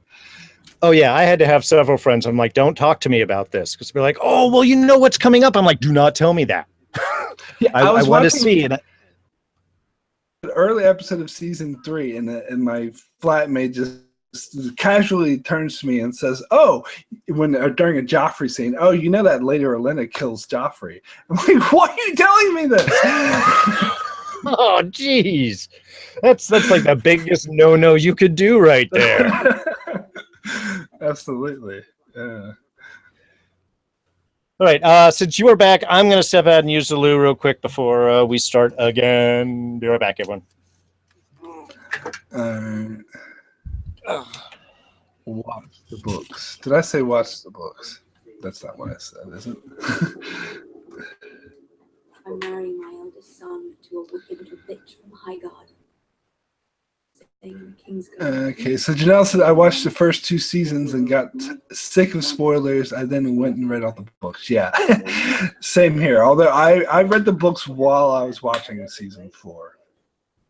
I pretty much like knew. I read all the spoilers for what was going to happen in season 4, so that's why I started reading the books, because like I knew all about the Purple Wedding and it was going to happen. I thought Lady Stoneheart would show up there from the spoilers, but I was wrong. I don't want you talking to me anymore until we get to Castle Black. We're not going to Castle Black. Bran needs to find the raven beyond the wall. I think. Alex, with movies, I started watching Game of Thrones after seeing all the spoilers, but I hated waiting so long to watch it. Huh. That's interesting. Like, I know some people are purposely like waiting until the show's finished before they start reading the books. But honestly, like, they could start reading the books now because the show's like surpassed the books. 40-year-old knight with one hand. I use my left hand now, you Greg. It's for more of a contest. What happened on that? I heard the great your voice. I sent my bastard Ramsay to let him out. Your name. Just as the show is the best thing on TV, bar none, and yet still a pale shadow to the books. I don't think it's a pale shadow to the books. I'm not one of these people who thinks the book is better than the show, but I wouldn't say that the show is better than the books either. I say it's like apples and oranges. Like, they each have their positives, they each have their negatives. They fulfill different needs, I should say. I probably prefer the show just because I prefer the visual medium. I prefer to hear the music, to hear the sound of the battle, to see the, rather than reading it on the page, because I'm not very literal, I guess. But has book though is really great, and it serves a different purpose. It gives you more information, more backstory, blah blah blah. So I wouldn't say one's better than the other. I know that's kind of a cop-out answer, but that's the way I look at it. Because it's true with the show, it does get a bit like Hollywood and TV cliches from time to time, which the book don't. I agree. I don't like either one better than the other. Like, yeah, when I read the first book, reading it, I actually thought to myself that I like Ned and Catelyn's relationship better in the show than the first book, because to me in the show they just feel like more in love, and I liked that better. I mean, I've talked to people who disagree with me, like this other. I had a discussion thing with another Catelyn fan, because I love Catelyn Stark a lot, and to her she said that they feel more in love in the book, but like where we disagree, whatever. I don't know, because like to me in the first scene of the show, she actually tells Ned that she still feels like a stranger in the Godswood of Winterfell, and then they like laugh together. Like they actually laugh together in the show, and they have like things that they both seem to think are funny. So to me that was an indicator of them being more in love in the show than the book. I like the show's portrayal of Catelyn and Ned, because I don't think they should actually be more in love, because their marriage was basically a political, grown to like to love each other throughout the years. Like, he was originally supposed to marry his brother, but they've sort of grown close by raising these children together, but still you get the sense that there's space between them. Yeah, and I felt like in the book, you could definitely tell like that their marriage was based on their children and not one another. Like that was really clear in the first book to me. But again, whatever. A difference, whether it's better or worse, is up to whoever is watching, reading the thing. We're gonna have to talk about this whole you liking Catelyn Stark, because I'll be honest with you, I fucking can't stand Catelyn. All right, Don's gonna go on it again. Everyone, just back off. I don't want to defend myself. I just want to drink. That why you don't like? You don't like? Is that why you don't like Sansa, because she's too much of Catelyn's daughter? No, it has nothing to do with her, because she's not really like Catelyn that much. Excuse me. She's not like Catelyn that much in the show, right? In the books, she takes after her a little bit more, but in terms of Catelyn in both meetings, first off, I don't like how she treated Jon. Yeah. I don't like how she treated Jon. And then on top of that, when you look at it, I mean, she partially started the War of the Five Kings. Well, see, that's why I liked her better in the show than the books, because she actually admitted that she was wrong of what she did to Jon. Like the story she told about how he got sick and she prayed for him to die, and she was like, all this is happening, all this bad stuff is happening because I couldn't love a fatherless child, a motherless child. So she admitted Catelyn's better in book back because of that, in my opinion. For me, I'm still here.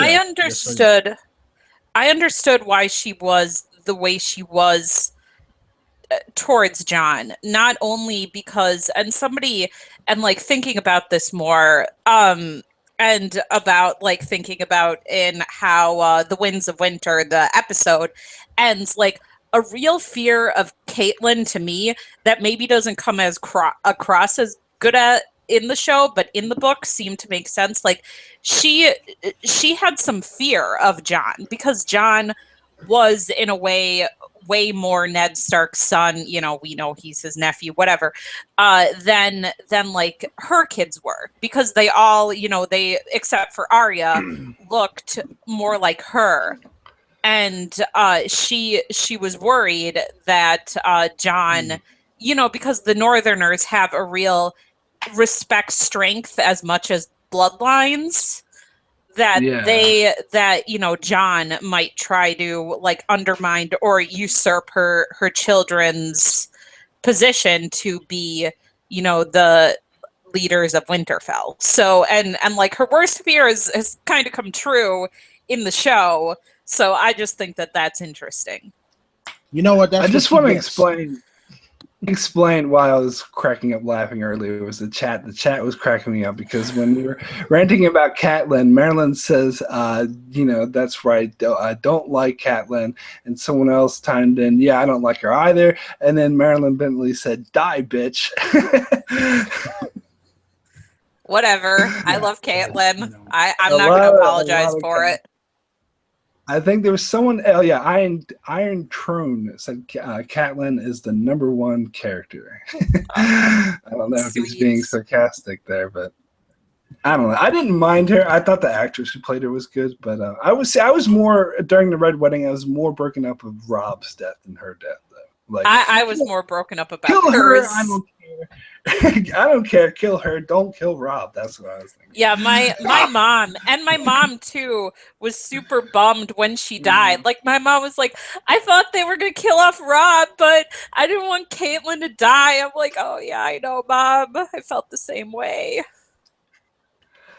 Well, I thought it was a fun scene. I mean, not fun, but it was good in the sense that, I mean, she did plead for his life, and then after he dies, she is like the last one there. Like, in some ways, she was dead already at that point before her body was finally struck down. So I think there was a lot of layers done in that scene. I mean, it was a way to say goodbye to that character, I think, pretty well. Yeah. And address something goodbye, Catelyn. I just want to address something in the chat. Marilyn Bentley says that Rob named Jon his heir. That actually happened in the books. It never happened in the show. And some people were speculating that maybe in the show retroactively they'll say that happened. But I don't think they need to. I think Jon's already king of the North. He doesn't need to have that being named the heir. I think that's a show, a book storyline. We're not going to see it in the show. Yeah, agreed. Yeah. Well, there's no need. And I guess another thing is I don't really like Jon that much. I mean, I don't hate him or anything. I just think he's not that interesting a character. So I'm not huge on Jon. I don't hate him. I'm like meh towards him personally, which I guess I don't feel that outrage on his behalf for Catelyn. And I understood her feelings towards him, and I actually thought that she was less like mean towards him in the show than she is in the books. Because the books she is how I was introduced to her character. Yeah, because she didn't tell him in the show that he should have been the one pushed out the damn window. Fall, in the window, yeah. All right, I gotta. Yeah, I like when I read that. When I read that, I was like, really. Really, like, you have to say this to this guy who, like, he loves Bran too, Caitlin. Like, you don't have to say this. Like, this is his brother. Yeah, this is his brother. He loves him. He's not happy this happened. You really had to say that. But yeah, no, I didn't agree. That was a great moment. And I'm not saying, like, she's perfect or anything. I mean, I fully acknowledge she should have handled the Jon situation better. But I understand like her fears and her insecurities about this other son, and also how she could have felt like, jealous of the mother of this person who, because, Ned was so renowned for his honor, that this woman must have been like this super special person and like somehow like a way better woman than Caitlyn in some indescribable way. So that kind of messed with her head. So yeah, anyway, we should probably watch the other episode or whatever. Yeah, we need to start this next episode because I'm on a sort of time limit here, so I can't have it go on for too long. But the one thing I was going to say about the Jon Snow, because a lot of people are giving Ellen crap for not liking Jon Snow. I don't like him either, actually. I think he's a bit, I don't hate him, but he's a bit overrated. Like, I hated him in the first 2 seasons. I outright did not like him. But I think he got better in the later seasons where now he's more interesting. But to me, he's not one of the best characters. He's not the bee's knees. Like, because in that Battle of the Bastards, like, he would have lost. He was in the wrong. He totally fucked up. And it was only because Sansa got Littlefinger that saved him. But anyway. No, we all know that Arya is the best character, so that's great. We can agree with that and move on. I like Sansa better than Arya. I think. Oh, God. All right, we got to start the show. All right, so does everyone have their videos lined up in the right spot, ready to go? Yes. Yes. Sweet. Cool. All right, so on the count, I will do a 1, 2, 3, go. 1, go. And I'll probably be faster than you, so I'll have to pause it from time to time. One thing that I read is that like first bar across the screen is actually supposed to be, I think, the Doom of Valyria. Like, so I think that's cool. Oh, really? Okay. Yeah. On the astrolabe. Yeah. I wonder if next season they'll finally have a lion on King's Landing. You know, since it's officially Cersei now who's queen without, you know. Oh, right. Without Robert. Yeah, because they changed Winterfell. It was interesting. Yeah. They changed. But they should have done that a while ago, though.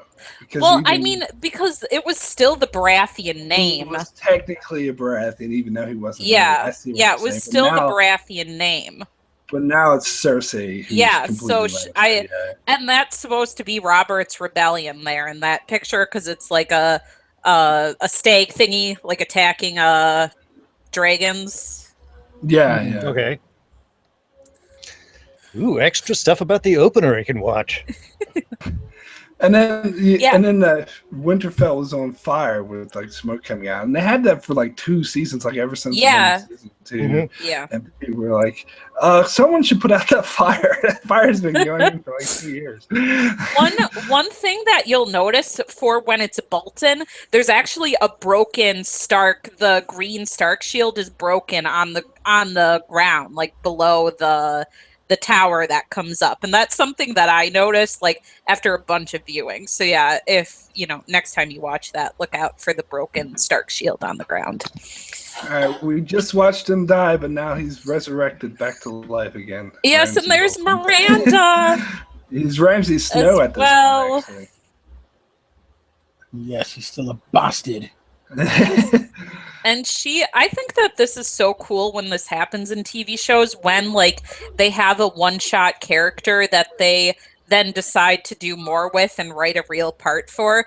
I just think that that's cool when that happens in TV shows, like what happened with Miranda and also Ross, who I loved, and I was bummed when she died. Really? You're the first person I heard say that. Most people hated Ross. I didn't hate her. I thought she was awesome. They thought she was totally unnecessary and just there to increase the boob value of the show. And I didn't mind her, but I wasn't that broken up when she died. I thought she played out her storyline. Yeah, I agree. Like, I wasn't in love with her. I was just like, oh, she's dead. That's a little sad. Like, I wasn't crying for her or anything. Cardinal and Marilyn agree with you. They both liked Ross. So there you go. But some people thought this scene was a bit too much by having Ramsay just kill this girl and taunt her with dogs just for no good reason. But I think it was sort of a shorthand. That's his character. Yeah, to show Ramsay's cruelty. Because in the books, like book purists, like, oh, he would never do something like this in the books. But he had sort of longer, drawn-out storylines in the books that showed his cruelty, which they couldn't do in the show because it would take up too much time and space. So this is a very good condensed way to show his cruelty. I think it very gets to the point and shows you just how fucked up. He doesn't just torture Theon and cut off his man parts. He also like tortures people and rips them apart by dogs for no good reason. Yeah. I mean, well, and the utter joy in person. Yeah, the utter joy in his face as he's running through the woods. It's like, come on, we're all having a bit of a jazz and run through the woods and shoot. And it's like, and he's basically chasing down and murdering this person. Yeah, when the scene first starts, you think it's way more playful than how it ends. Like it's playful and like kind of sweet almost, with like just a jolly romp with him and his girlfriend, but no, they're killing someone. That's what they're so happy about. Yeah. And I love how this opens up with them putting a sausage in front of Tyrion, is kind of continuing that little non-imagery right there. Transitions. Yeah. Jerome in the chat says, how can you have too much Ramsay? He's the best. Well, we'll have to agree to disagree there, Jerome. I was with a guy who cosplayed Ramsay, and he had a prop sausage that those styrofoam reefs? Like, he broke off part of the reef, he colored it, and made it look like a sausage. And yeah, it was great. Like, everybody loved that prop. I don't even know what to say about that one. Now talk about changes from the book. This is another change from the book that I really like. You get this brotherly relationship between Tyrion and Jaime. And a lot of book purists is like, oh, they didn't have this in the books. But I think for the show, it works for the show. You sort of need to have that, especially the way that what happens at the end of the season. You need to have this build up. And I love that Jaime is like the only one who's really in Tyrion's corner. Agreed.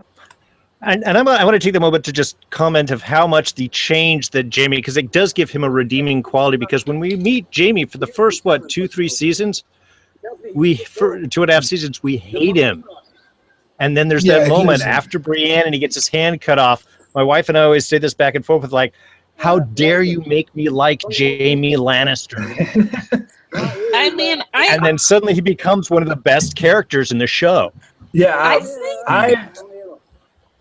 I've went on my channel a lot about how I actually thought they mishandled his redemption. It felt too forced to me. It's like they were forcing him. Hey, like this guy, like him. He's good now. I'm like, no, don't. I feel like Jaime is probably the most mishandled character from book to show. Like, I agree. They never really seem to like strike quite the right balance with him. And I mean, I guess I respect the attempt. So he'd probably go in like my least favorite character pile, but I don't hate him, and I understand what they try to do, but they never seem to quite get there. Like the first scene, one of the scenes with him and Qyburn, when he acts all like morally like affronted that he experiments on living people. It's like, but dude, you pushed a kid out a window. Like if it was Tyrion in that scene, I would have bought like that moral outrage. But it's Jaime, so it's like I'm not sure I buy this. Yeah, there was certainly an unevenness, I think, with developing his character. I think to me the big change was, the story when he's telling the story of when we find out what really happened with the king and how he became the Kingslayer and how he saw the craziness coming in to his mind and had to make that step. To me, that was, I think, the best from seeing what old character was, what he tried to front, versus we get to see maybe this is the guy inside of him. And I don't know, again, how it's different from the books, but from just a pure screen standpoint, I thought that was a really marked transition for the character. Yeah, and I really think that's a great scene, but I still stand by the other stuff I said. Go, Mark. I think that's a great scene because when I was watching that scene, because they mentioned in season 1 that Jaime, he already said this. He already said that he killed the Mad King. So to me, this wasn't new information. And what his confession to Brienne doesn't at all excuse the fact that he threw Bran out the window and killed his own cousin. So I'm sorry, he doesn't get a pass from me. Fair enough. Fair enough. I say agree. He's an uneven character, but I like where they went from there. Oh, wait a minute. We're watching a show, aren't we? Yeah. So, Colonel Doomsday in the chat asked what we're up to, and I'm probably not the best one to answer that because I'm probably ahead of you guys. So, where are you guys up to? There's Ruse and Ramsay and Theon, and Ramsay's talking about how Theon's all PTSD like now and, castrated. That's where I am. Yeah, shaving scene. I love this thing. Because this is such Game of Thrones is so good at portraying information through non-dialogue just by showing you. There is a lot of dialogue in the scene, but it's what's more powerful than the dialogue is the way Ramsay, this whole gets Theon to shave him, where Theon could easily kill him but doesn't. It just shows beyond a doubt just how beat and how trained Theon is now. Yeah, I agree. I think that was a problem in the first season was the characters just spewing out exposition and all of that stuff because they had to convey all of the information of the books that they didn't put in flashbacks because they decided that was a bad idea. But yeah, at this point they got much better at the showing versus telling. I do think you can see the progression that Dan and David did get better as showrunners as the show went on. Yeah. They just that in the first couple of seasons they were just new to it and they were just learning things. Yeah. Well, yeah, there's a lot of power, I think, and it's another one of those great establishments for Ramsay's character is how much faith that he has in his own abilities, because he was the one that changed Theon, the one who is, again, always fighting for his father, for his position, and what he's trying to say, and that there's value to it. And I think this was that perfect scene of just sitting down and saying, look, I can have this enemy of my mind with the knife to my throat and be laughing, perfectly relaxed, carry this conversation with no fear at all. It's such an incredibly powerful character statement.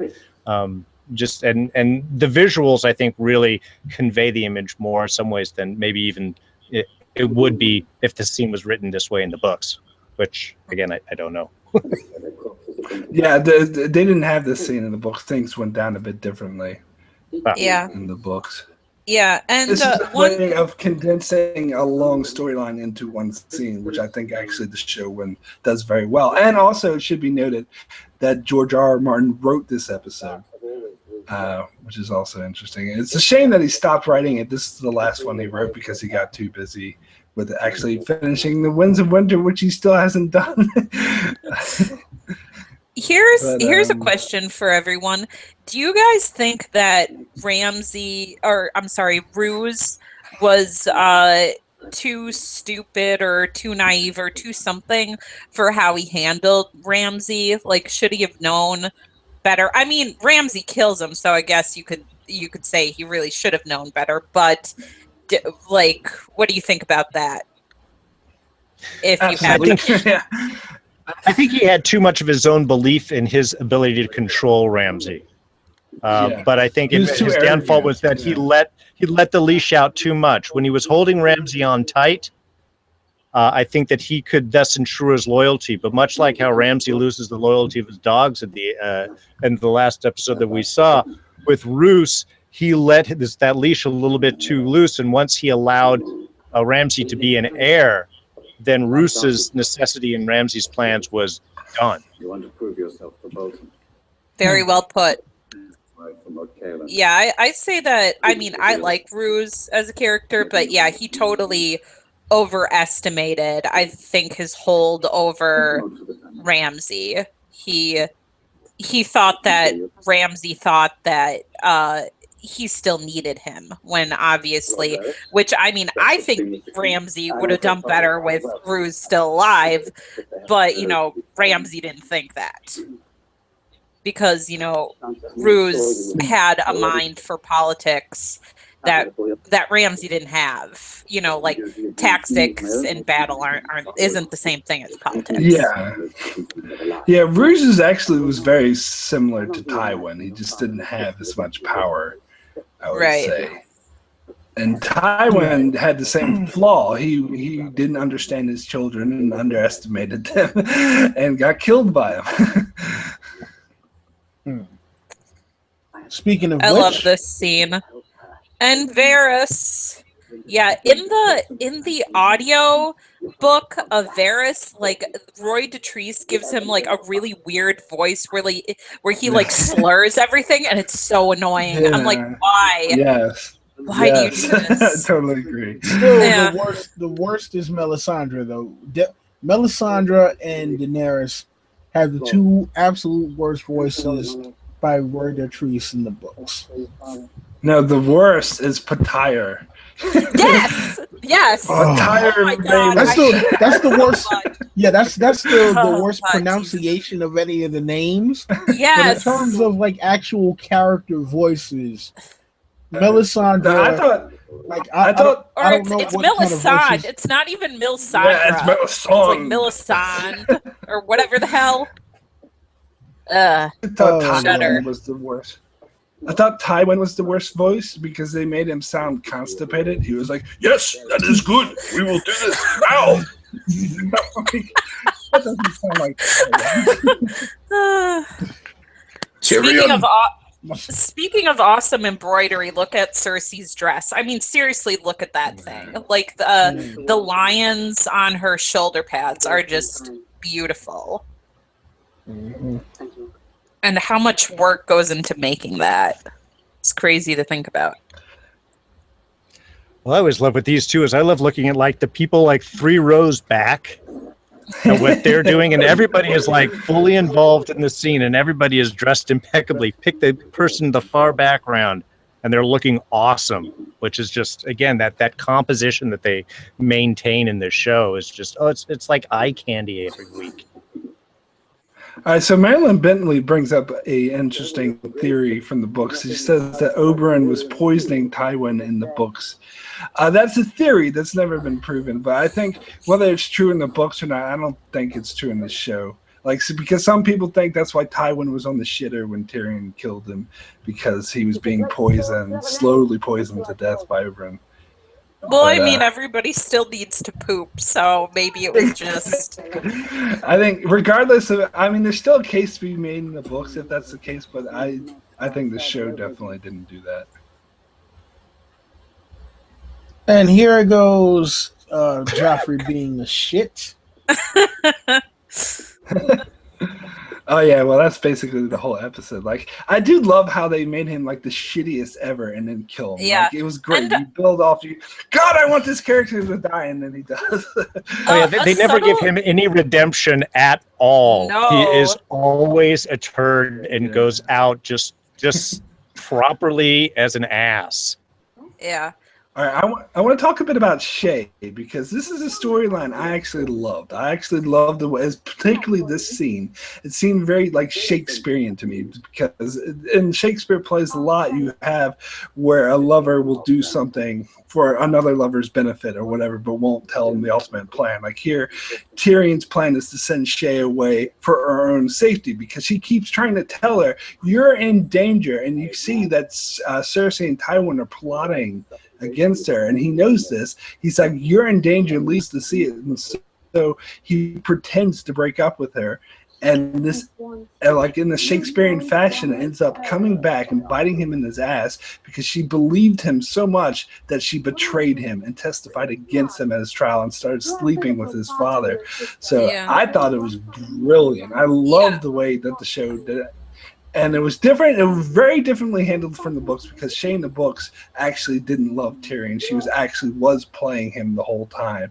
But Shay in the show is totally different. They brought out this love, and I love the way they pulled it off. I think it really worked. Yeah, I love Shay in the show, and I think another additional shade that added to like her feelings is that she cared about Sansa too. So like that just felt like an additional betrayal to her person, to motivate her even further to do what she did. And you said, Mark, in your video about her, that this is her absolute worst fear, is being like told to her right now that like you are worth nothing, like you're just like a pretty distraction to me, like I don't care about you, you're just a hole to me to fuck, I don't care about you at all. Absolutely. So performance this actress just gave was like, yeah, apparently they did this scene a lot. And in some of the scenes, she didn't slap Bronn, but I think it really would have missed something if she didn't. Like, it's important to this show that she did smack him. Yeah, I think it did add to. Now, like, here's it something. really punctuates the end of the scene. Are you burning the Stannis stuff now? No, not yet. No, she's still crying. Why is yours so quick? I don't get it. Is yours like like faster rate? Yours is on like 1.5 speed or something like that? I tried to fix it, but nah. I'm watching it legally. I'm watching it on Neon, which is the subscription service that Game of Thrones officially comes on in New Zealand. But for some reason, it's going fast. I don't know if that's because I don't have proper. Now I'm at Melisandre, and they're burning the people. Yeah, fucking. Oh yeah, little murder in time. Speaking of stuff that's different from the books, I guess Stannis is kind of different. Yeah, I was about to say a lot of fans. Maybe you can chime in here, Dom, because I know you're quite a Stannis fan. We're complaining about this scene because it's a massive change from the book. It makes Stannis a much bigger ass. He's killing, burning people alive for not believing in their god. So that makes him worse in the books. But personally, I was okay because I thought it worked from the show. It's like I differentiate the show and the books. And for show Stannis, that's for his character, but that's just me. Yeah, I have to say I'm not a fan of Stannis in really any version. Like when I read the second book, I hated him in the prologue for being such an asshole to Maester Krasen. Like I'm like, okay, you're a dick. I think I hate you. Like I'm like, oh wow, okay. Listen, no, I don't like you.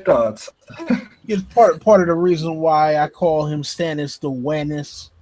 A lot of people like Stannis Baratheon. I wasn't a fan of him, and then things like this, made me not like him even more. I'm like, dude, you're burning people because they didn't believe in the Red God, and honestly speaking, he wasn't that devout.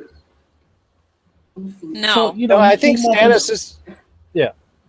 Yeah, I'm just saying he came off as a hypocrite. Yeah. Yeah. To me, Stannis' only real redeeming factor was his daughter. Yeah. And for that, there was really more of a connection for Davos. But that was the one thing that was like human for him. It's like he started as a dick, and then we met his daughter, and we were like, hey, this guy actually, he's got a side to him. And when he saves, when he does fly into Winterfell and does the whole rescue there, and he sort of gives it to Jon Snow to make the decisions, there was sort of I think, a redemptive arc. And then he just turned and shot himself in the foot immediately afterwards when he sacrificed his daughter. So it's like he started as a douche, he got a little bit better, and then he asked for his own death. Yeah, and he's also a horrible player. He's a horrible player of the Game of Thrones. Like that's another reason why I don't like him very much because he cannot play the game. Like he's a military leader. I guess it just in a way like Ramsay is like that too, but has zero mind for politics to understand that he probably during the War of the Five Kings he probably could have gotten Robb to agree to just be Warden of the North instead of King of the North, or they could have worked some shit out there, but he's like, no, he wants to steal half of my kingdom from me. Brr, brr, brr. It's like, what? Yeah, exactly. He wasn't a very good politician. No, that's part of the reason why That's why he lost that block. Yeah, that is why he lost. Not because of military. He was a great military mind, but because of the politicking that behind the scenes. He failed, whereas Tywin was actually showed that he was the better politician because he hated the Tyrells for Brittany, but he was able to push that aside and make a deal with the Tyrells, whereas Stannis was like, oh, no, they'll bend the knee or I'll destroy them. And that didn't work. Yeah, and that's I totally agree. I mean, that's my opinion of Stannis too. Here we see some warging before crazy. I was so upset that they killed Summer. That kind of ruined. Oh, I'm not there yet. Still, Shireen's talking to Melisandre, or Melisande, as they say in the audio. Oh, and now it's summer. Right. I have this thing where I have a want of like a big giant furry animal, so I would love to have a direwolf as a pet. Like, I just want to cuddle them. Like, they look so cute and cuddly, and they can also rip the throats out of bad guys. But I want to cuddle Summer. It's like, oh, baby, that's a good balance scary there, baby that eats the deer. And freaking D&D killed off some of those bastards. Yeah, I know. I mean, I know because they're so expensive, I guess, to render and make in CGI. But yeah, that was a lame death, gotta say. I mean, if they were going to kill him off, they could have done it better than him just like jumping into. Oh, when you get killed, of course you get killed. You're jumping into a pile of whites. What's your problem? Yeah. I mean, they could have at least made it look like a bit more heroic, like he like, you know, like jumped in front of Bran right away or something, like before they came down at him to make it, and you know, Bran could have like had a reaction shot of been like, oh, you know, Summer's dead and I'm sad about that, you know, versus just nope, dead, that's it. Fucking D&D. Hey, Timo just joined in the chat to say about D&D and calling them bastards. I love the direwolves. I actually did get more shit than they deserved. I think they did overall. Yeah, I mean, agree. don't get me wrong. Don't get me wrong. They have done some great things. I mean, visually, they've made sure the show is top notch. You know, where a lot of CGI on a lot of TV shows absolutely looks trash. It is very hard to tell that those dire wolves are not actually there. So yeah, I do give them props on that. But god damn it, can you stop killing off the fucking wolves? And when the hell is Ghost actually going to be with Jon? Yeah, they did drop the ball in the direwolves. They're doing a Journey Home edition of Game of Thrones. We're going to have the direwolves' adventures, trying to get back to Winterfell, like Homeward Bound. That's right. It's a Homeward Bound. It'll be a family. Well, it still can't be family because there'll still be throat, biting and stuff like that. So it's the new spin-off, one-off they're aiming for. Hey, shout out to Timo. Listen, you should know by now what it is. I'm not, I'm not gonna just give a pass just to give passes. That's not what happens with me. You're gonna get the truth out of me, Timo. But I will say, you said Timo in the chat says D&D apologist. I've been called a D&D apologist as well because I think they get way too much shit deserve. I think people just are too nitpicky about adapting novels to screen, but not to me. They don't really understand the intricacies of adapting. You can't it's not just about changing words to visual medium. You have to change the entire story. You have to simplify things, and especially now where they're at in seasons 6 and 7. They're basically making most of the stuff up. They're just going off of a very basic outline that George gave them. George said, these are the these are hallmarks of where I plan on taking the story. So they're making up their own story now of hitting those hallmarks that George told them, and I think they're doing a great job. There's still a few fuck ups, and I won't shy away from saying when they fuck up like Dorne, but yeah, they totally fucked up. I have mixed feelings about Dorne, but I want to talk about Marjorie's dress because that thing is insane. Yeah. Like a recreation of that dress, I found somebody is charging $5,000 for that thing. Because like those thorns are rolled leather, and so are each one of those roses are rolled leather, and it just, I don't know, it's crazy, like the detail in that dress to me. To be a total girl and talk about the fashion of the show. Nah, that's all good.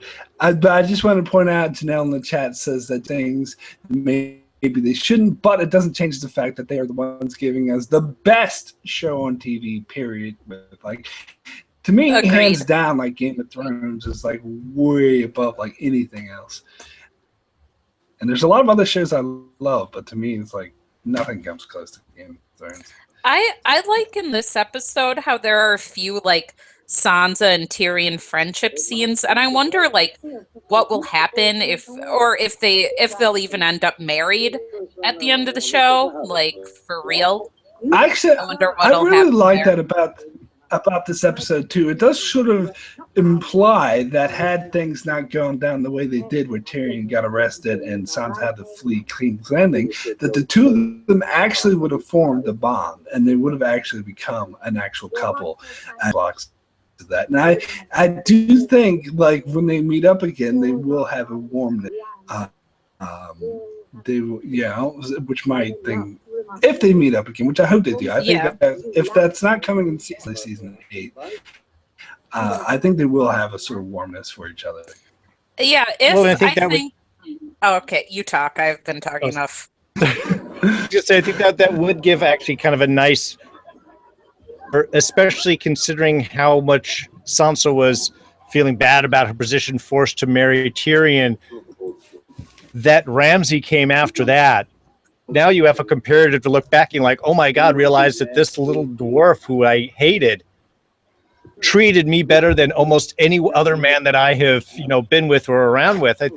I am hoping they do give that momentary arc where she can at least, appreciate their positions and how he was trying to make her the most comfortable that he could. Yeah, and one thing to reflect on that I hope that she kind of realizes is how much better it would have been for Tyrion if he would have, to be blunt, raped her, because it would have made his position better, with his father. It would have secured the Lannister position of the North, but he never did any of that to her, whereas Ramsay did.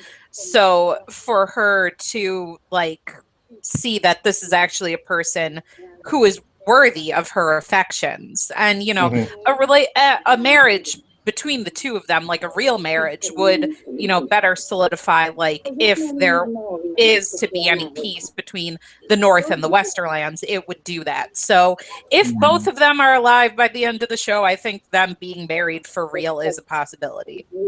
I wouldn't be against that. They both live.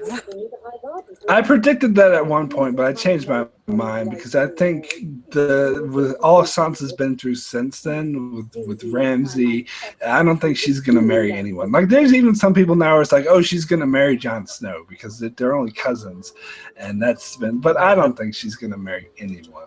I mean, if she married, she's had a lot of bad experiences. Yeah, if she married Jon, though, I mean, that I guess would make him a Stark officially.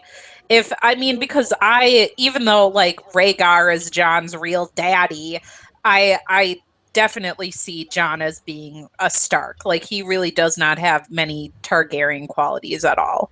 So he's his mama's son, not his daddy's son. Oh man, yeah. Joffrey even being a dick when they're singing the Lannister song to him. Yes. Oh, I know.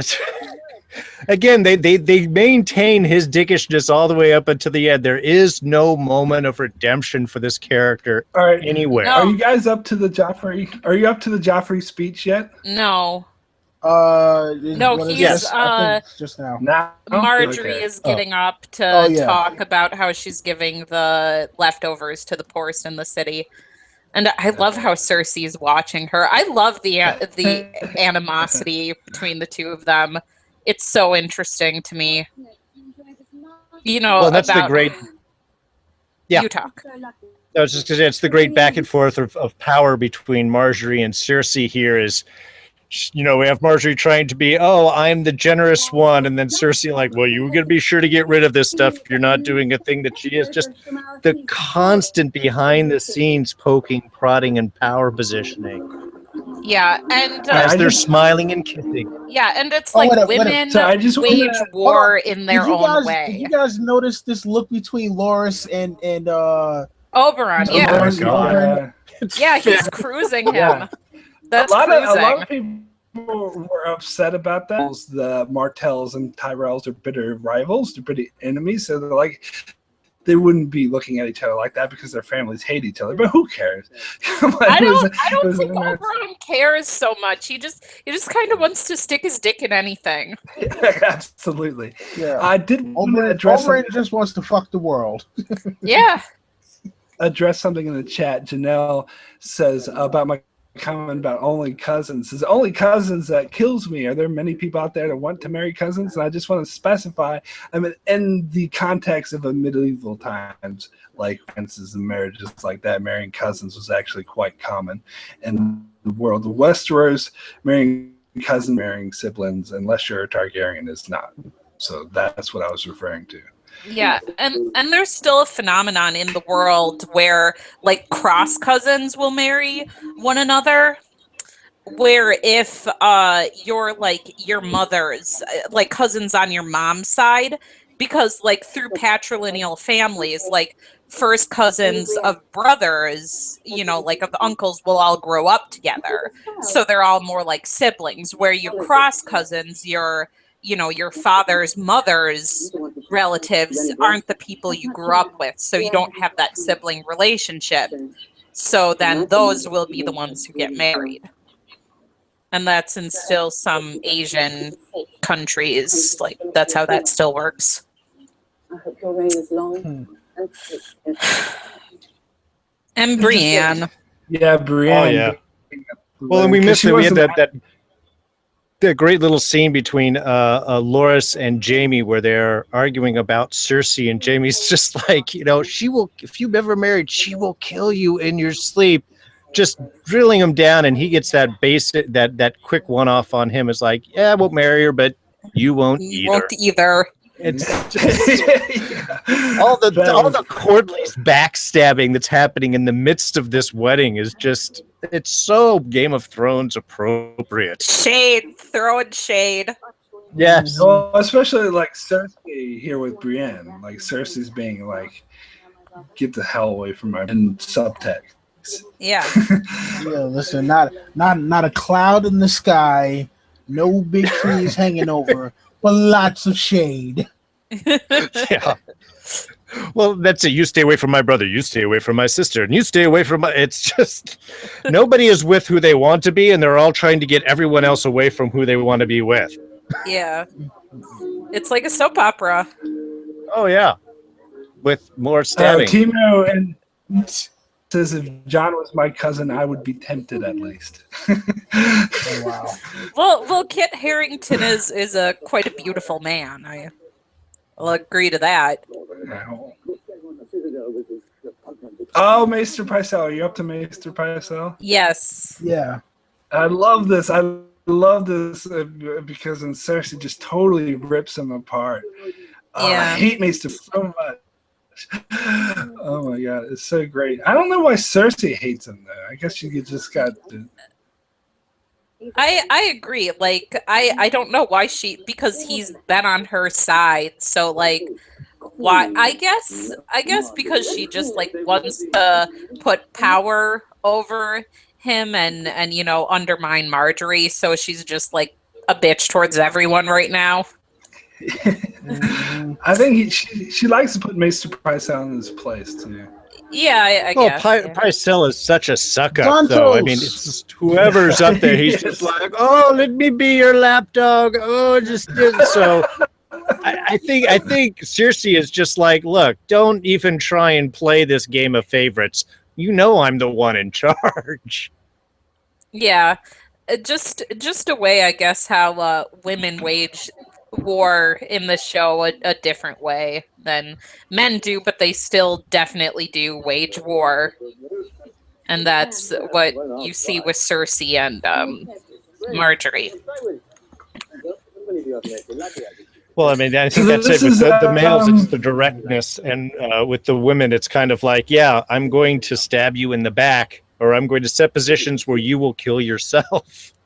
Yes, and Oberon just threw shade on Cersei, saying, "Former Queen Regent." So this is when Dorne actually used to be good in the show with Oberyn Martell and Alarya. I didn't hate I love the 5th season, and I guess because I haven't gotten to that place in the books, I don't have any attachment towards Dorne, but I actually prefer, in a way, how it was handled in season 6, because, like, to me, it's obvious that Dan and Dave don't care about Dorne, so it's, like, best for them to not even try. Like, I preferred with them, well, like, fuck it, we're not even going to try, we don't even care. So I prefer that to watching season 5 where they pretend to care. I'm like, in season 5, they just pretended. Season 6, they just gave it up, which I almost prefer. Where it's like, we're not even going to try, fuck it. Yeah, Don, Mark, you were just like you're having a blast there. What they did in season 5. What they didn't, I think, was a billion times worse than what they did in season 5. Because at that point, they didn't completely destroy Dorne. Sure, they didn't do a very good job, but they still had a chance to redeem it if they focused more on Prince Darrin, who was an awesome character played by an awesome actor, Dr. Bashir, and then and Arya Hutan, really was also not an fan awesome of character. Dr. Bashir. You had the actor I love, not the character. These two great potential characters, but what do? They kill those characters off and keep alive the Sand Snakes who everyone hated. So they did the absolute opposite wrong thing of what they needed to do to make Dorne better. So they completely, like, it was still salvageable after season 5, but season 6 they totally fucked it. And at this point, I just can't wait for them to just die and be off the show because they totally fucked it up. Which I imagine they will quite soon. Like, they're gonna kill them quite soon. But yeah, I mean, I don't. My opinion is very. Yeah. Is very not the right one. Yeah, again, not having read the book, I don't really know how they had set up Dorne, but it felt like they had done a great build-up, and then, yeah, like they just kind of gave up.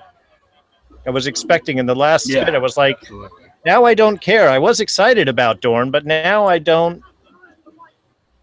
Yeah, I mean, even everything I know about the books and just judge the show just for the show, they still fucked Dorne. It was a potentially good storyline that they ran.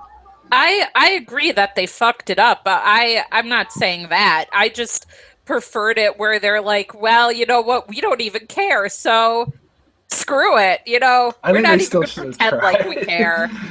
Which I guess there's an honesty in that I'm okay with how it was handled in that way. Or not handled, I guess. I don't know. I personally think they shouldn't have given up. They should have tried. And the fact that they just gave up annoys me. Well, again, if you're going to do it, do it. But if you're not going to do it, then don't set it up. Yeah, that is true. Yeah, exactly. In season 4, Oberyn was so well loved, and they handled Oberyn so well. They weren't originally planning a deal, but since Oberyn was such a hit, now we have to make Dorne, and it was kind of rushed, and so that's why it was so mishandled. So after they mishandled in season 5, we shouldn't focus on Dorne, so it just wiped, and it felt very sort of artificial, like script writing, being immersed in the story. Yeah, I agree. but again, like they didn't care. So it was obvious that they didn't care. They're not even going to try to care. So why even try is kind of where I'm coming from. Where when the scene in the first episode of season 6 happened, I was like, really? What? Like, oh, well, okay. Whatever. And here I But believe let's talk about this dwarf. Yeah. Yeah, go ahead, Mark. Yeah, I want to talk about the dwarves' recreation of the because War it of was the Five Kings. quite. That was quite funny. Real quick before you get into that, anybody notice how everything is all L's there? No B's for Baratheons whatsoever. No, I did notice that, man. Good eye. I did notice that before, but yeah, I mean, you see the stag in the background, but no bees. That is interesting. Like, it was different from the books. From the books, they had dwarves and like was it a donkey or something, and one pig. of the dwarves ended up and one of the dwarves, like a major character later down the line, who was completely written off, this Penny, who was actually a love interest for Tyrion, and I'm actually glad they wrote off her character because I don't think she would have worked for the show, and she would have just been a distraction. So they just totally changed it, and I think having that sort of mock battle of the Five Kings was a great way. Well, apparently, like, pigs are impossible to control on screen, so they said we have to do something different. And to talk about, like, I wonder if how Marjorie looks during that battle, the Battle of Five Kings, with, you know, them making fun of Renly. Like, I wonder if she's pissed for, like, her sake, or she's pissed for Loras's sake. Like, because, you know, Loras really loved Renly, or is she, like, embarrassed because she was married to Renly, or is it a bit of both? No, I think she's embarrassed because Joffrey's just being a little dick. Joffrey's being very immature, and she's like, "Oh my god, this is the guy I'm marrying," and she's like pretending to put on a nice face, but yeah. Well, and he's one-upping himself constantly throughout this. It's like every scene, every act, he is a bigger and bigger douchebag. I mean, it's just it's like insult on top of insult. I think you see that moment where the way it played out. Yeah. Yeah, I mean the moment where Sansa's reacting to like you said, the battle with the dwarfs and with Robb's dwarf death. Yeah, and it's just all there. Everyone's poking fun, and you have Oberyn and Tyrion all reacting to what is happening with Sansa, and Joffrey's completely oblivious. Yeah, and one thing that did happen is Tyrion puts his hand on Sansa's, which I think is sweet during that scene, because he's, you know, trying to comfort her in a way that isn't invasive. So Tyrion's a good guy. Yay! I have very wrong opinions about things. Timo says Sansa given that same padlock. Power couple. That's Sansa's reaction, is the pouty spaced outlook.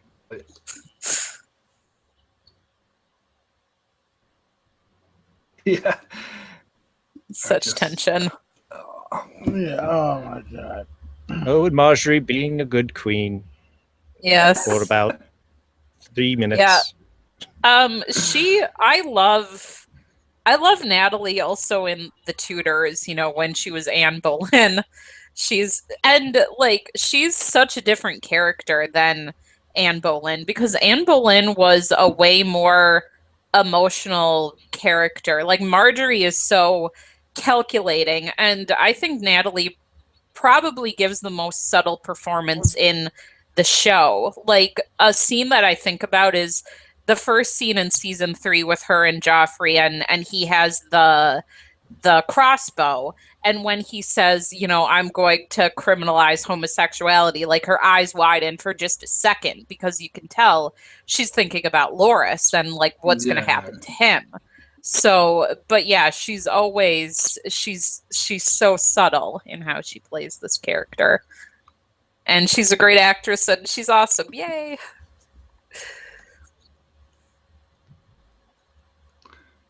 Absolutely. So where are you guys up to? I lost my spot. I did too. She's about to hand him the cup of wine and he's eating the pie. That's where I'm at. I'm around there too.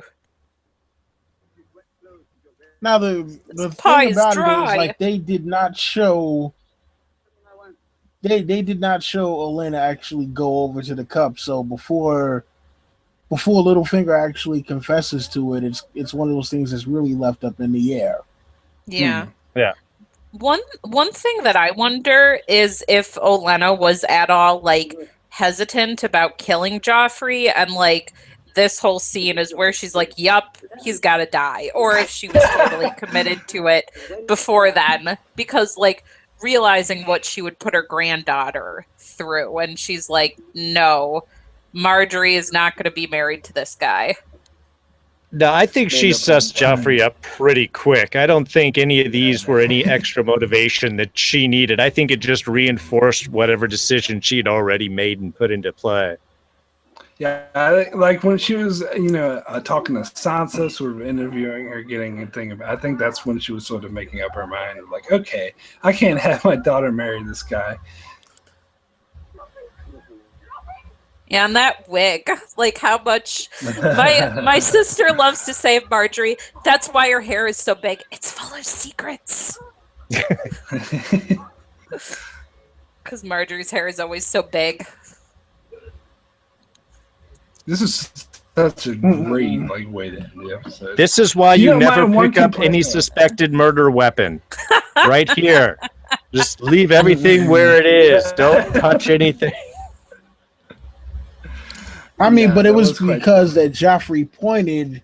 It's because Joffrey pointed that they really had the feeling that Tyrion actually did it, and he didn't go and try to help him or anything. So it's just kind of he's the odd man out in this whole situation. Very well put. What really bothered me about this scene when I first watched it is that this was too pleasant of a death for Joffrey. That Joffrey deserved even more brutal. Like, I think in the books he's like ripped out his throat and trying to get to the poison. That's what I want to see. I want to see him like tear his throat apart. I want him to die horribly. Wasn't sad. I mean, but listen, he looked horrible while dying, though. I mean, yeah, but not enough. Not enough. Well, that's it. That horrible, painful poisoning. We needed more. We needed more. Yeah, we needed that drawn out, horrible, painful poisoning. For like an hour. He should have be choking and suffering for like an hour, dying. Horrible death. Well, kill him. Did he deserve worse than to be ripped apart by dogs? Or would that have been acceptable? The ripped apart by dogs end. Yeah, I reckon. Maybe poison. Yeah, that would have worked too, I guess. My dogs at the same time. You know what? He deserved the ending that Chef got in South Park. If you've never seen the episode where Chef dies in South Park, that one. Yeah, just let us continue for a while. A multiple death action going on there. Not a soul. All right. Well, that was fun. Got some Game of Thrones. Get us all built up and excited for 7. Yeah. Yeah, absolutely. To hear. Cool. Yeah, so I think I got to take off soon. So I think we'll end this podcast here. Thanks so much for sticking with us through 2 episodes of Game of Thrones. Everyone in the chat, anyone who's watching this and behind in the archives, thank you so much for joining, and thank you so much for my special guest. So we'll just chime out any sort of just farewells or any plugs for your channel, what's coming on. We'll start with you, Ellen. Thanks so much for joining us for this. Oh, I don't have any plugs. I am just sorry for all my very wrong opinions, I guess. No one's opinion. Or maybe wrong. I'm not sorry at all. No, Yeah, screw don't that. I'm be not sorry at all. Yes, I love the Caitlyn. the kids I don't deserve care. the kids deserve to get thrown out windows. Yeah, that's what I think. And Jon Snow is not that great. Yeah, he's just okay. I mean he's white bread, whatever. Yes. All right. On that Oh note, Don Willi, what are you up to nowadays? Yeah, you know what? I've been a little slow going on the videos. I've actually been not only dealing with technical difficulties, but work and a little bit under the weather. But hopefully, I should be able to get back to it a little bit more frequently. Monday, I will have a new theory video, and I think it's something unlike you've ever heard before, and hopefully you guys will consider it to be too tinfoil, but I don't think it's tinfoil at all. So, look for that on Monday afternoon. And thank you again for having me, Mark. Can't wait to do another one of these. And fuck Kevin. Absolutely. Cool. Yeah, no, thanks. Always good to have you, Don. And Darrin, thanks you so much for coming. It was great to have another talk, and I'm sure we'll do this again. Yeah, Mark, thanks for having me. It was a total blast. I'm really excited. This gets me really pumped for the next season. So I'm Darrin. I do D's reviews. I review a bunch of shows. I'm right in the middle of American Gods. It's on Stars. Really another visually just intense show. And then we've got Fear the Walking Dead starting up in about a week. And then Game of Thrones, of course, following after that. So a lot of stuff. I also do like Westworld and Mr. Robot and fun stuff like that. So thanks. Check me out. And it's like I said before, it's a blast to be here, Mark. I really appreciate you asking me on. And Don and Ellen, it was wonderful chatting with you guys. Really, it just made this a total joy. Cool. Yeah, and it was great to do this watch along sober for once. I have to be so drunk the last couple of times we did it. But yes, thanks everyone for joining. And for my channel, of course, I'm Mark. My channel is Enchantment of Eternity. I'm covering The Leftovers and Better Call Saul at the moment. I was talking to Timo in the chat earlier about she's checking out The Leftovers. If you're not watching The Leftovers, it is my second favorite show. You should definitely at least give it a shot. Awesome show. So I'm doing those two shows at the moment, but trying to sneak in Game of Thrones videos here and there where I can. I'm definitely doing another trailer video soon, so keep an eye out for that. And thank you so much for joining. Thanks everyone in the chat for joining. Thank you guys, special guests, for joining. And we will see you next time.